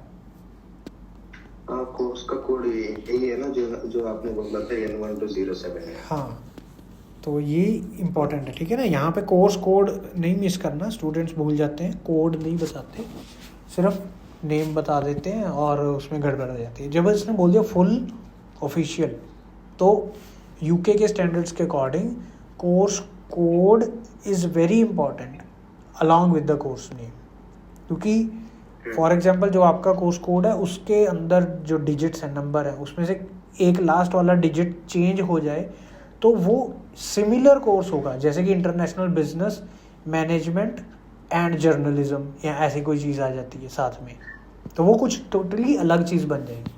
तो नाम के साथ आपको ये बताना ज़रूरी है कि आपका कोड भी क्या है। हाँ। इसके बाद हम नेक्स्ट क्वेश्चन देखते हैं। What specific research has DMU's faculty published in your field of study? तो अब ये फैकल्टी के रिलेटेड आ गया, जो आपके टीचर्स हैं, जो आपके इंटरनेशनल बिजनेस मैनेजमेंट के अंदर जो टीचर्स हैं, वो टीचर्स उन्होंने बिजनेस मैनेजमेंट के रिलेटेड क्या नया पब्लिश किया। कौन से नए रिसर्च आर्टिकल्स हैं या बुक के अंदर है या न्यूज़ के अंदर कुछ पब्लिश किया।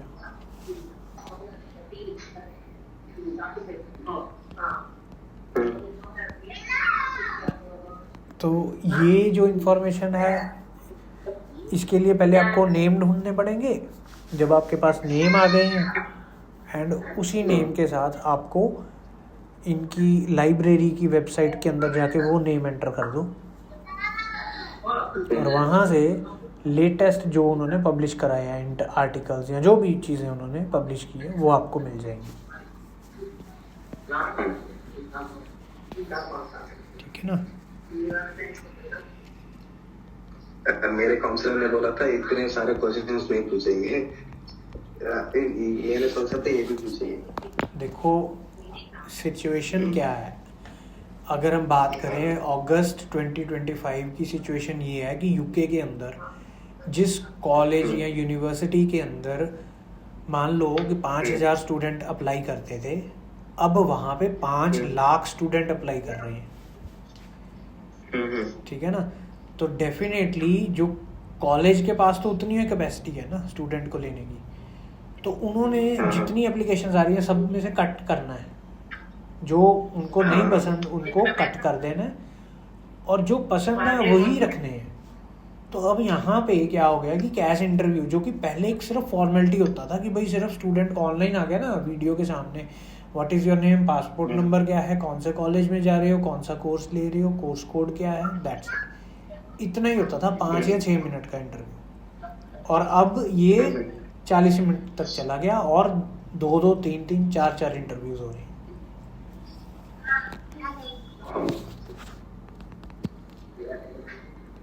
तो इसीलिए आपको लेटेस्ट टाइम के साथ चलना पड़ेगा।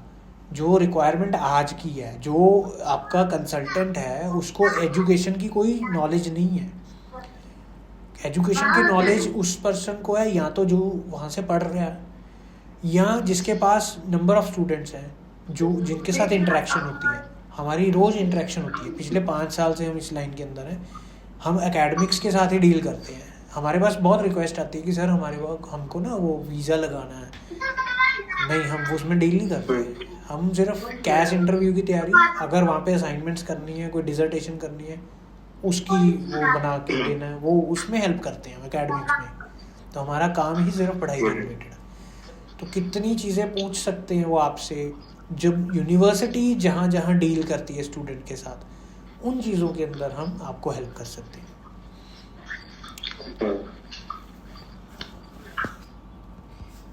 तो इसके बाद हम नेक्स्ट देखते हैं हमारा क्वेश्चन।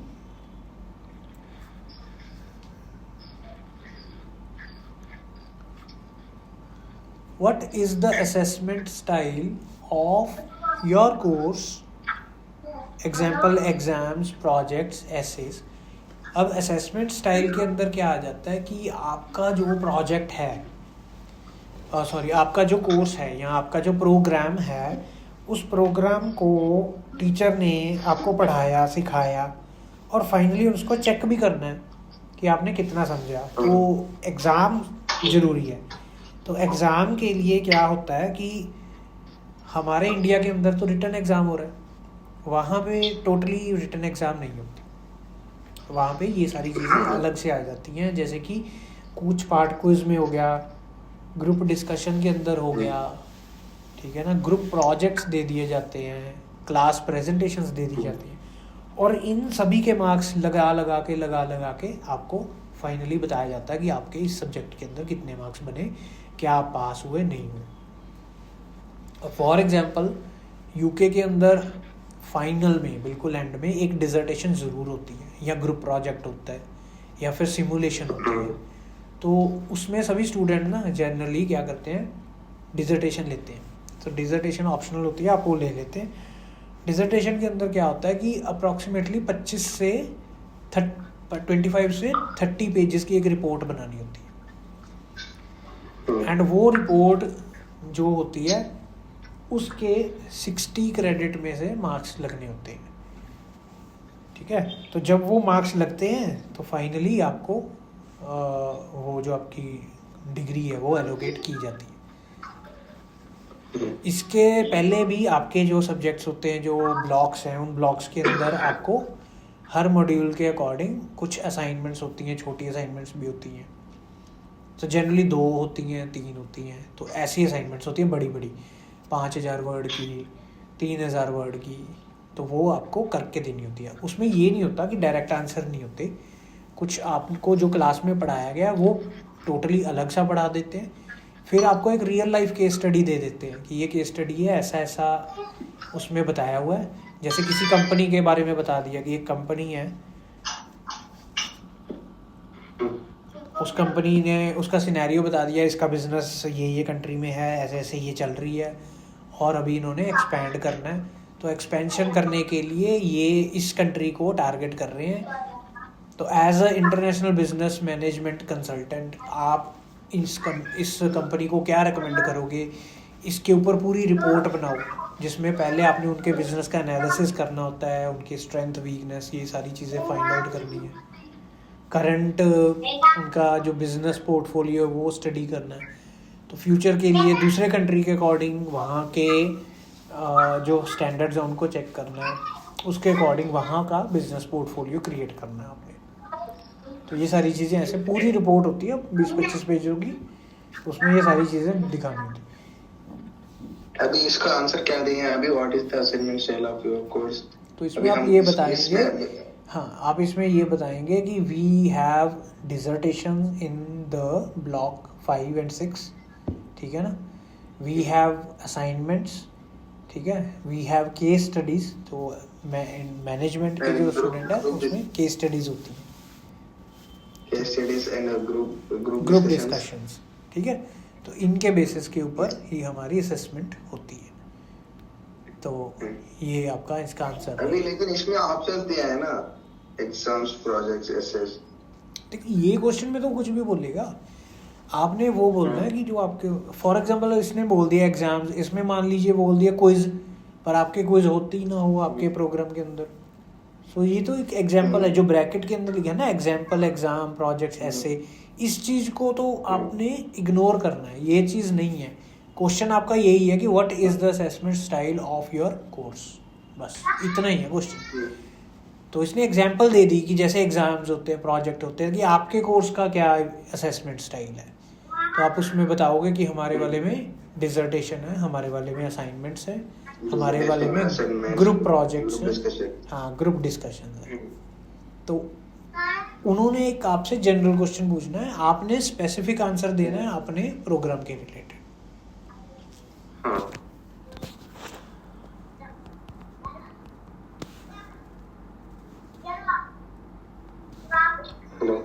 ठीक है, तो उसके बाद नेक्स्ट, ओके ये अभी सेशन 1 मिनट के बाद डिस्कनेक्ट होगा, तो हम इसको दोबारा कनेक्ट करेंगे।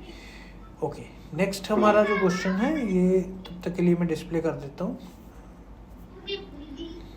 How does the curriculum at DMU compare to similar courses in your home country?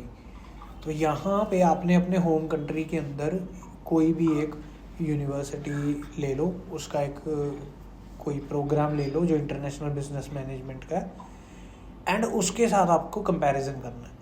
तो ये भी आपका अब एक होमवर्क बन गया, ठीक है। आपने क्या करना है, उसकी इंफॉर्मेशन निकालनी है एंड DMU की इंफॉर्मेशन निकालनी है। अब दोनों को एक पेज के ऊपर सेंटर में लाइन लगा के लेफ्ट पे DMU का लिख लो, राइट पे उस इंस्टीट्यूशन का लिख लो, और दोनों को कंपेयर कर लो कि भाई इसके अंदर कौन से सब्जेक्ट करवाए जा रहे हैं और उन सब्जेक्ट्स के अंदर कौन से मॉड्यूल हैं, और उस अपने जो इंडिया के अंदर है उस यूनिवर्सिटी के कौन से मॉड्यूल हैं, ठीक है ना। तो उसमें आपने ये बताना है कि कौन से वाले चीज़ें सेम कवर की जा रही हैं और कौन सी वाली DMU एक्स्ट्रा कर रहा है जो कि आपको चाहिए। फॉर एग्जांपल आपने बता दिया कि 6 चीज़ें तो भाई दोनों में सेम है, अब उसके बाद 4 चीज़ें ऐसी हैं जो DMU के अंदर हैं पर जो मेरे होम कंट्री वाले के अंदर नहीं है अवेलेबल।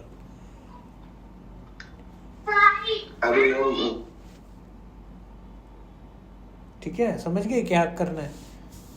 कोई भी एग्जाम्पल ले लो, जैसे कि डिस्क्राइब करना है। हाँ, जैसे कि पंजाब के अंदर है लवली प्रोफेशनल यूनिवर्सिटी, तो उसकी वेबसाइट पे चले जाओ, लवली प्रोफेशनल यूनिवर्सिटी को ओपन करो, उसमें देखो इंटरनेशनल बिजनेस मैनेजमेंट का कोर्स, और उसकी वेबसाइट के अंदर वहाँ पे दिया हुआ है कि कौन से मॉड्यूल्स है, कौन सा चीज़ें एक्सप्लेन करेंगे। और साथ में आप ओपन कर लो DMU का भी वहाँ पे लिख लो। अब दोनों को रीड करना है और दोनों के अंदर से पहले सिमिलर पॉइंट्स निकाल लो, 4-5 सिमिलर पॉइंट्स निकाल लो, और 3-4 पॉइंट ऐसे होंगे जो कि DMU के पास हैं एक्स्ट्रा और इस जो इंडियन यूनिवर्सिटी है उसके पास नहीं है, तो वो आपने मेंशन करनी है।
हाँ जी सादिक, तो ये वाले कोर्स के अंदर जो इस क्वेश्चन के अंदर मैंने आपको बताया था कि चीज़ें आपने कंपैरिजन करना है दोनों यूनिवर्सिटीज़ के अंदर कोर्स ओपन करके, उसके अंदर आपने एक साइड पे DMU के लिख लो, दूसरी साइड पे उसके लिख लो। जैसे LPU हो गया, लवली प्रोफेशनल, एक एग्जांपल है, कोई भी आप ले सकते हो रैंडमली जो आपको अच्छा लगे, एंड उसमें आपने कंपैरिजन करना है। तो ये बताना कि किस मॉड्यूल के अंदर कौन सी चीज़ें हैं। और ये आउट ऑफ द बॉक्स, ये आउट ऑफ द या बॉक्स क्वेश्चन हो सकता है ना? हाँ बिल्कुल, इंटरव्यू के अंदर ऐसे क्वेश्चंस भी होंगे। अगर आपसे ऐसे क्वेश्चन पूछे जा रहे हैं तो आप समझ लो कि आप काफ़ी अच्छे लेवल पे हो इंटरव्यू के अंदर।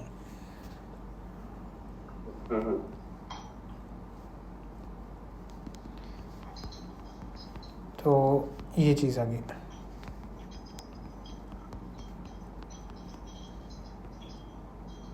इसके बाद हम नेक्स्ट देखते हैं,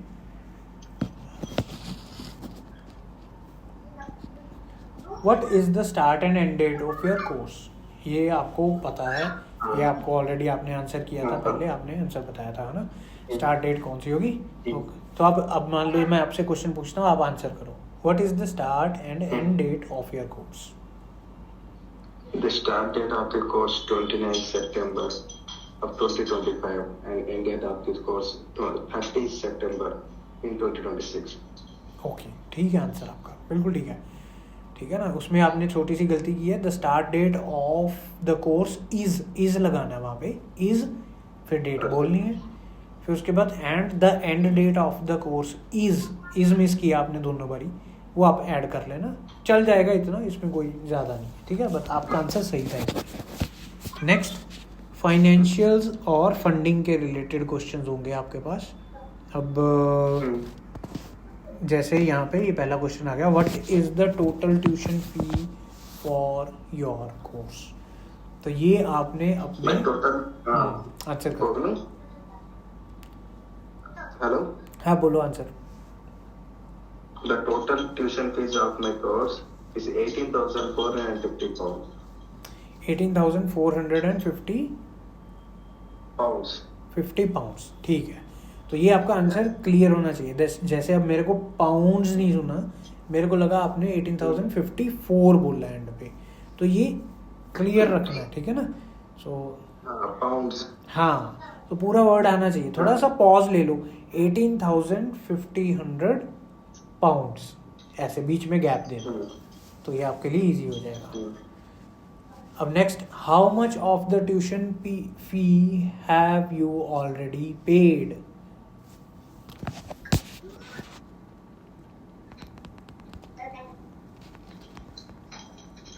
हेलो, हाँ, इसका आंसर दो. How much of the tuition fee have you already paid?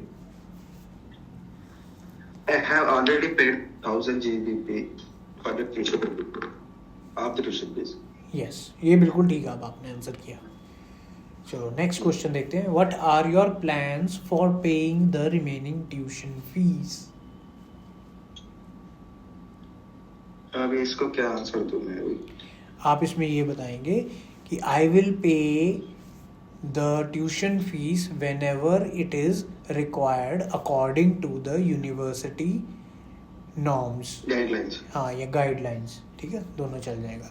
तो इसमें क्या होता है, सो मतलब उनका ये होता है कि ऐसा बोलना, I will pay the tuition fees according to the university guidelines. Yes, whenever they ask. इसमें ये भी बता देना, whenever they ask for it, मतलब जब भी वो पूछेंगे कि भाई ये भर दो फीस, तो अभी हम भर देंगे, no issues. I will pay my tuition fees whenever the university asks according to the university guidelines. हाँ, बिल्कुल ठीक है. तो ये आपका आंसर बिल्कुल ठीक हो गया.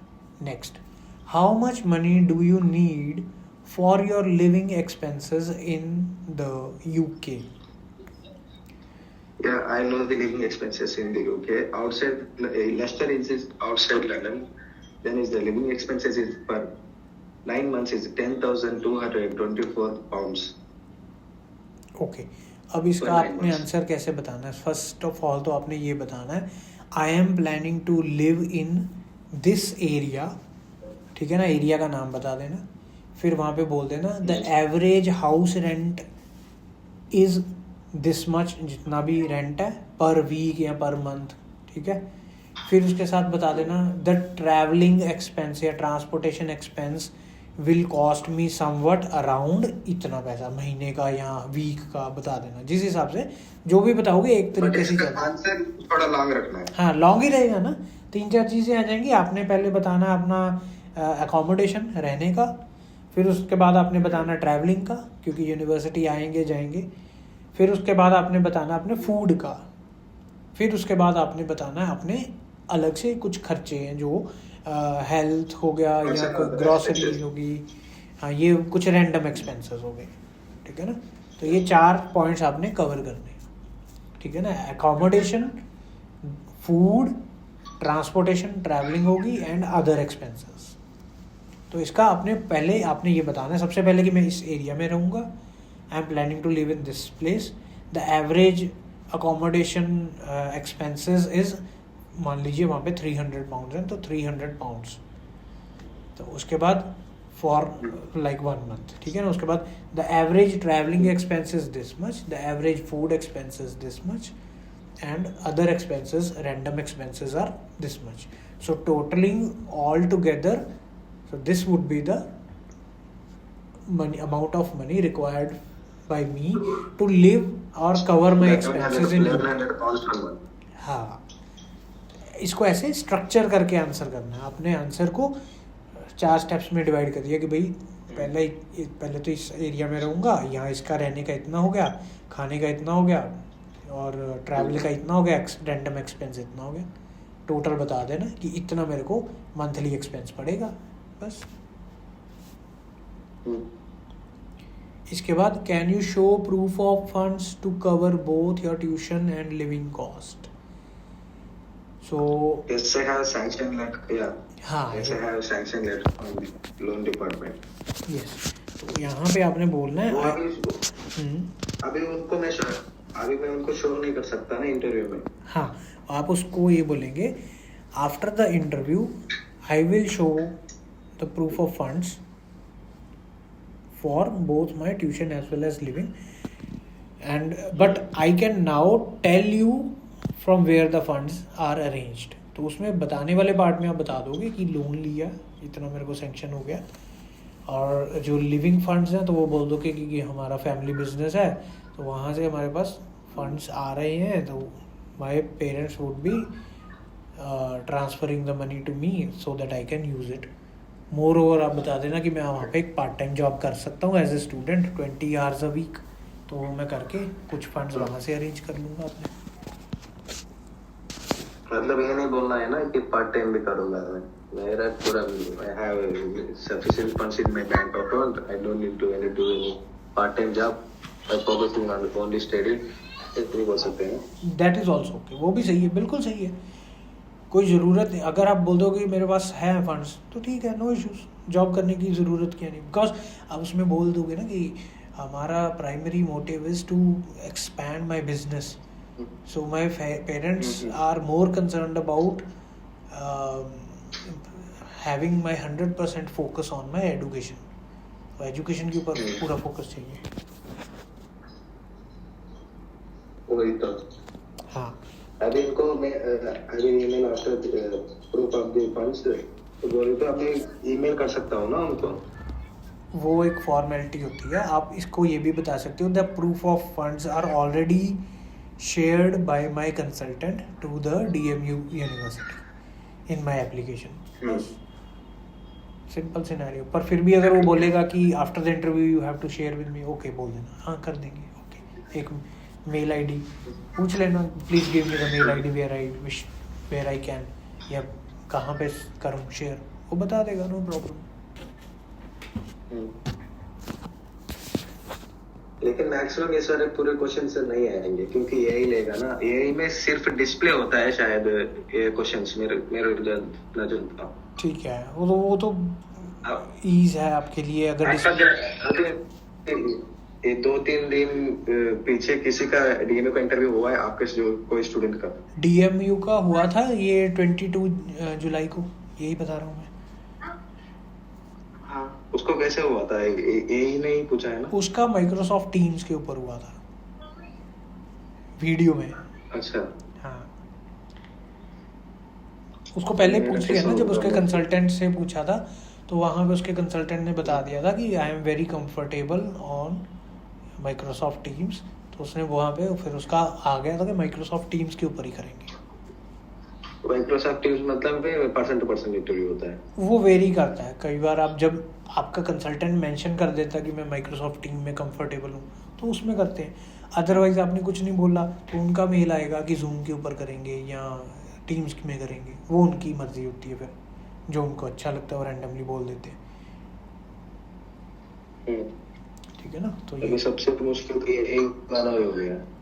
हाँ, कोई ये तो है ही है, तो जितना आप अच्छे से एक्सप्लेन करोगे, अपने डिटेल्स ही इकट्ठी करनी है मेनली आपने, और उनको करना है। जो आज वाला हमारा ये मॉक इंटरव्यू है, इसमें यही आपको पता लग रहा है कि कौन सी डिटेल्स मेरे को चाहिए।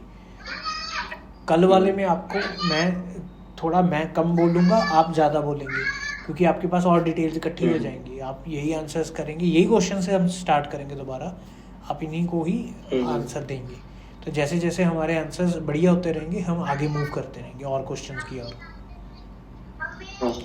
नेक्स्ट क्वेश्चन है, who is sponsoring your education and what is their relationship to you? अभी as I told you before, I am getting education loan. अभी इसका आंसर जो देना ही जरूरत नहीं है, what is their relationship to you. नहीं, ऐसे नहीं है।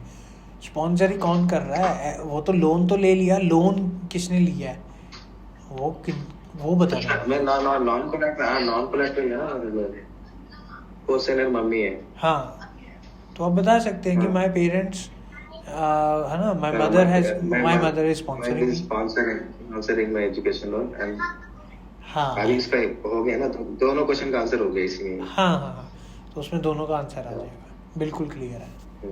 Okay, next question, what is your sponsors occupation and annual income? He is a housewife. My mother is a housewife. She is getting pension from the central government. It's around 65K per month. हाँ, is annual income.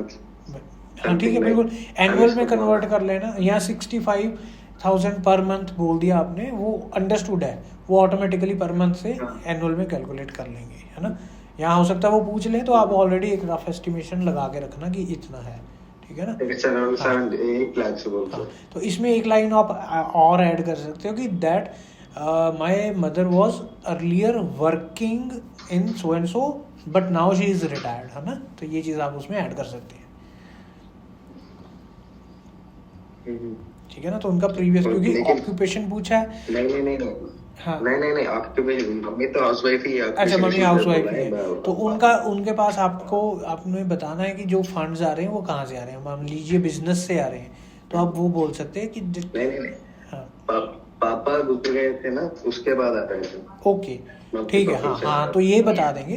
तो आप ये clearly आप यहाँ बता सकते हैं, my mother is house wife but she is receiving funds from the government because of my father, ठीक है ना।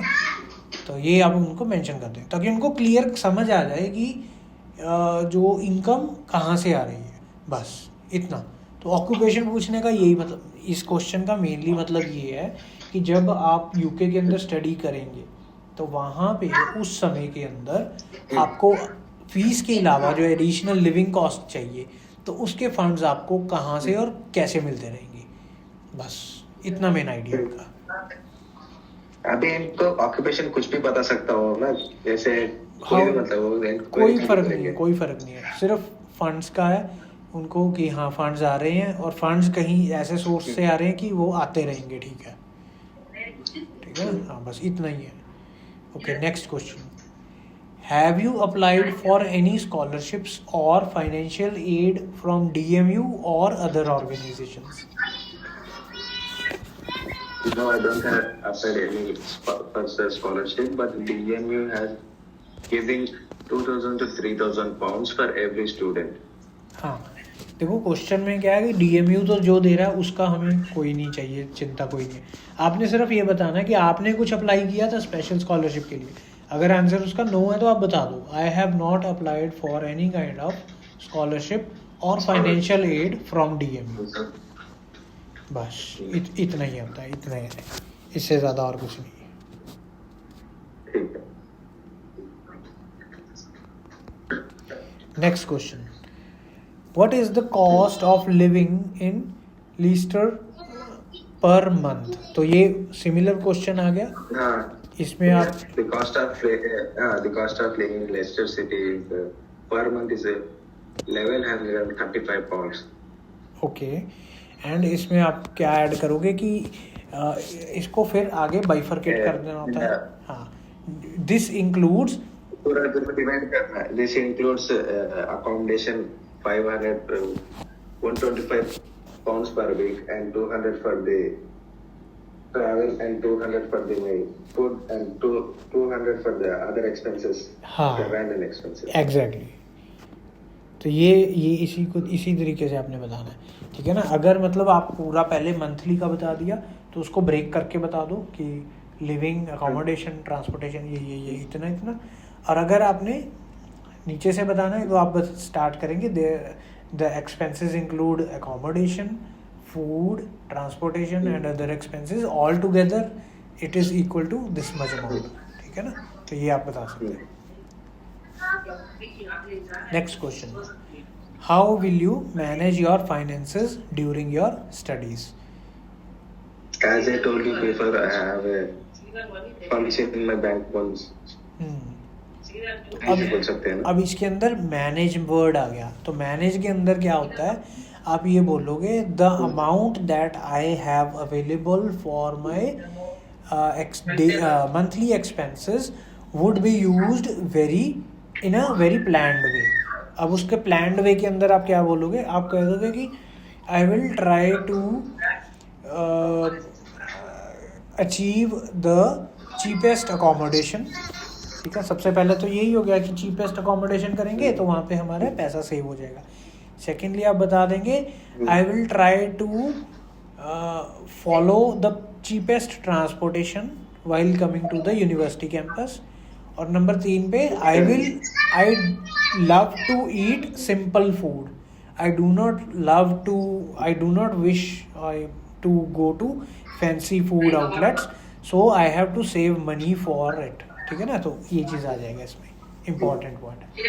तो खाना मैं सिंपल खाऊंगा, यूनिवर्सिटी में आ रहा हूँ तो मैं अपने फ्रेंड्स के साथ आ जाऊँगा, यहाँ जो भी मेरे को सस्ता पड़ रहा है, अगर बस में चीप पड़ रहा है तो आई विल कम बाय बस, अगर ट्रेन से तो ट्रेन, ठीक है ना। तो एंड थर्डली मैं time to time I will look forward कि मेरे को कोई चीप अकोमोडेशन मिल जाए, सस्ता मिल जाए, पास में मिल जाए, तो ठीक है। तो इस तरीके से मैं अपने फाइनेंसेस मैनेज कर पाऊंगा, मतलब मैं पैसे को ज़्यादा बचा पाऊंगा और अच्छे से यूज़ कर पाऊंगा।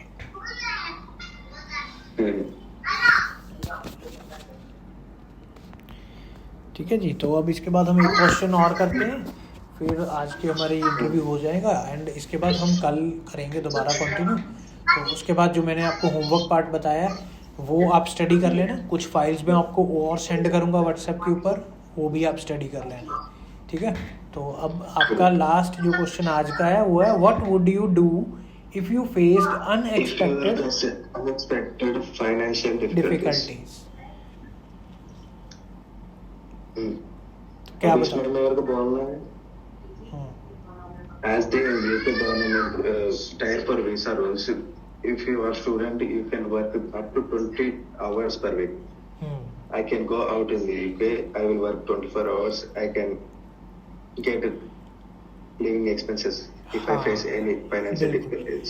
बिल्कुल, आप इसमें ये बोलना, although I have sufficient funds for my monthly expenses, but I will try to save time and work for a part-time job that will help me reserve some of the funds that may be used during unexpected financial difficulty. For this, I will work somewhere on part-time basis.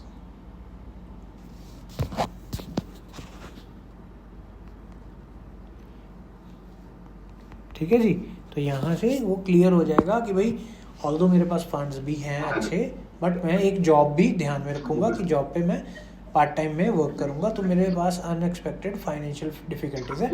More over आप क्या कर सकते हैं, आप इसमें mention कर सकते हो कि सो एंड सो मेरा कोई रिलेटिव है जो ऑलरेडी यहाँ पे रहता है, या मेरा फ्रेंड है, या मेरे कोई सीनियर है जो यहाँ पे रहता है, he is having good connection with me and my family, and I can ask for some financial aid if I require during my problem or emergency. ठीक है।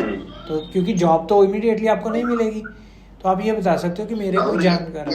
आप ये क्वेश्चन में पूछेंगे ना, why UK? Why you?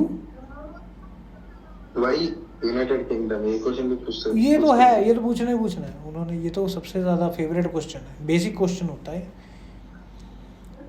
इसमें क्या answer देना है मेरे को? तो उसमें आप बता दो कि एक तो सबसे कॉमन आंसर है कि इसमें टाइम कम लग रहा है, मास्टर्स मेरा 1 ईयर में हो जाएगा। नंबर 2 में आप ये बोल सकते हो कि मेरे कोई नोन है जिसने यूके से ऑलरेडी किया है, उसको बहुत अच्छा पैकेज मिला है, सैलरी। ऐसे बोल सकते ना, UK is a top choice for the international students. हाँ, ये जनरल आंसर है ना। हाँ, UK provides British courses for international, यही बोल सकते हैं। हाँ, और UK have multiple intakes for the international students. हाँ, ये है बिल्कुल बता सकते हैं। इसमें आप ये बोल सकते हैं कि किसी कंट्री का एग्जांपल ले लेना, फॉर एग्जांपल कनाडा का ले लिया आपने, उसने में बोल दिया उसमें इतने इनटेक्स हैं, इसमें इनटेक ज़्यादा है, so I have better flexibility to come and continue with my career. तो वहाँ पे आप बोलते हैं ना कि वहाँ पे मेरे को फॉर एग्जांपल किसी कंट्री का लेके कि उस टाइम पे मेरे को वहाँ पे पॉसिबल नहीं है, because I have to wait for some time, मेरे को कुछ देर खाली बैठना पड़ेगा। बट यूके के अंदर मेरे को खाली बैठने की ज़रूरत नहीं है, इधर इंटेक्स ज़्यादा है तो मेरे को बेटर ऑप्शन मिल रहा है, तो यहाँ पे मैं इजीली आ सकता हूँ। तो ये रहेगा यहाँ पे आंसर, ठीक है ना। तो ये आपका आज तक का हुआ, ठीक है जी। तो इसके बाद हम कल कंटिन्यू करेंगे।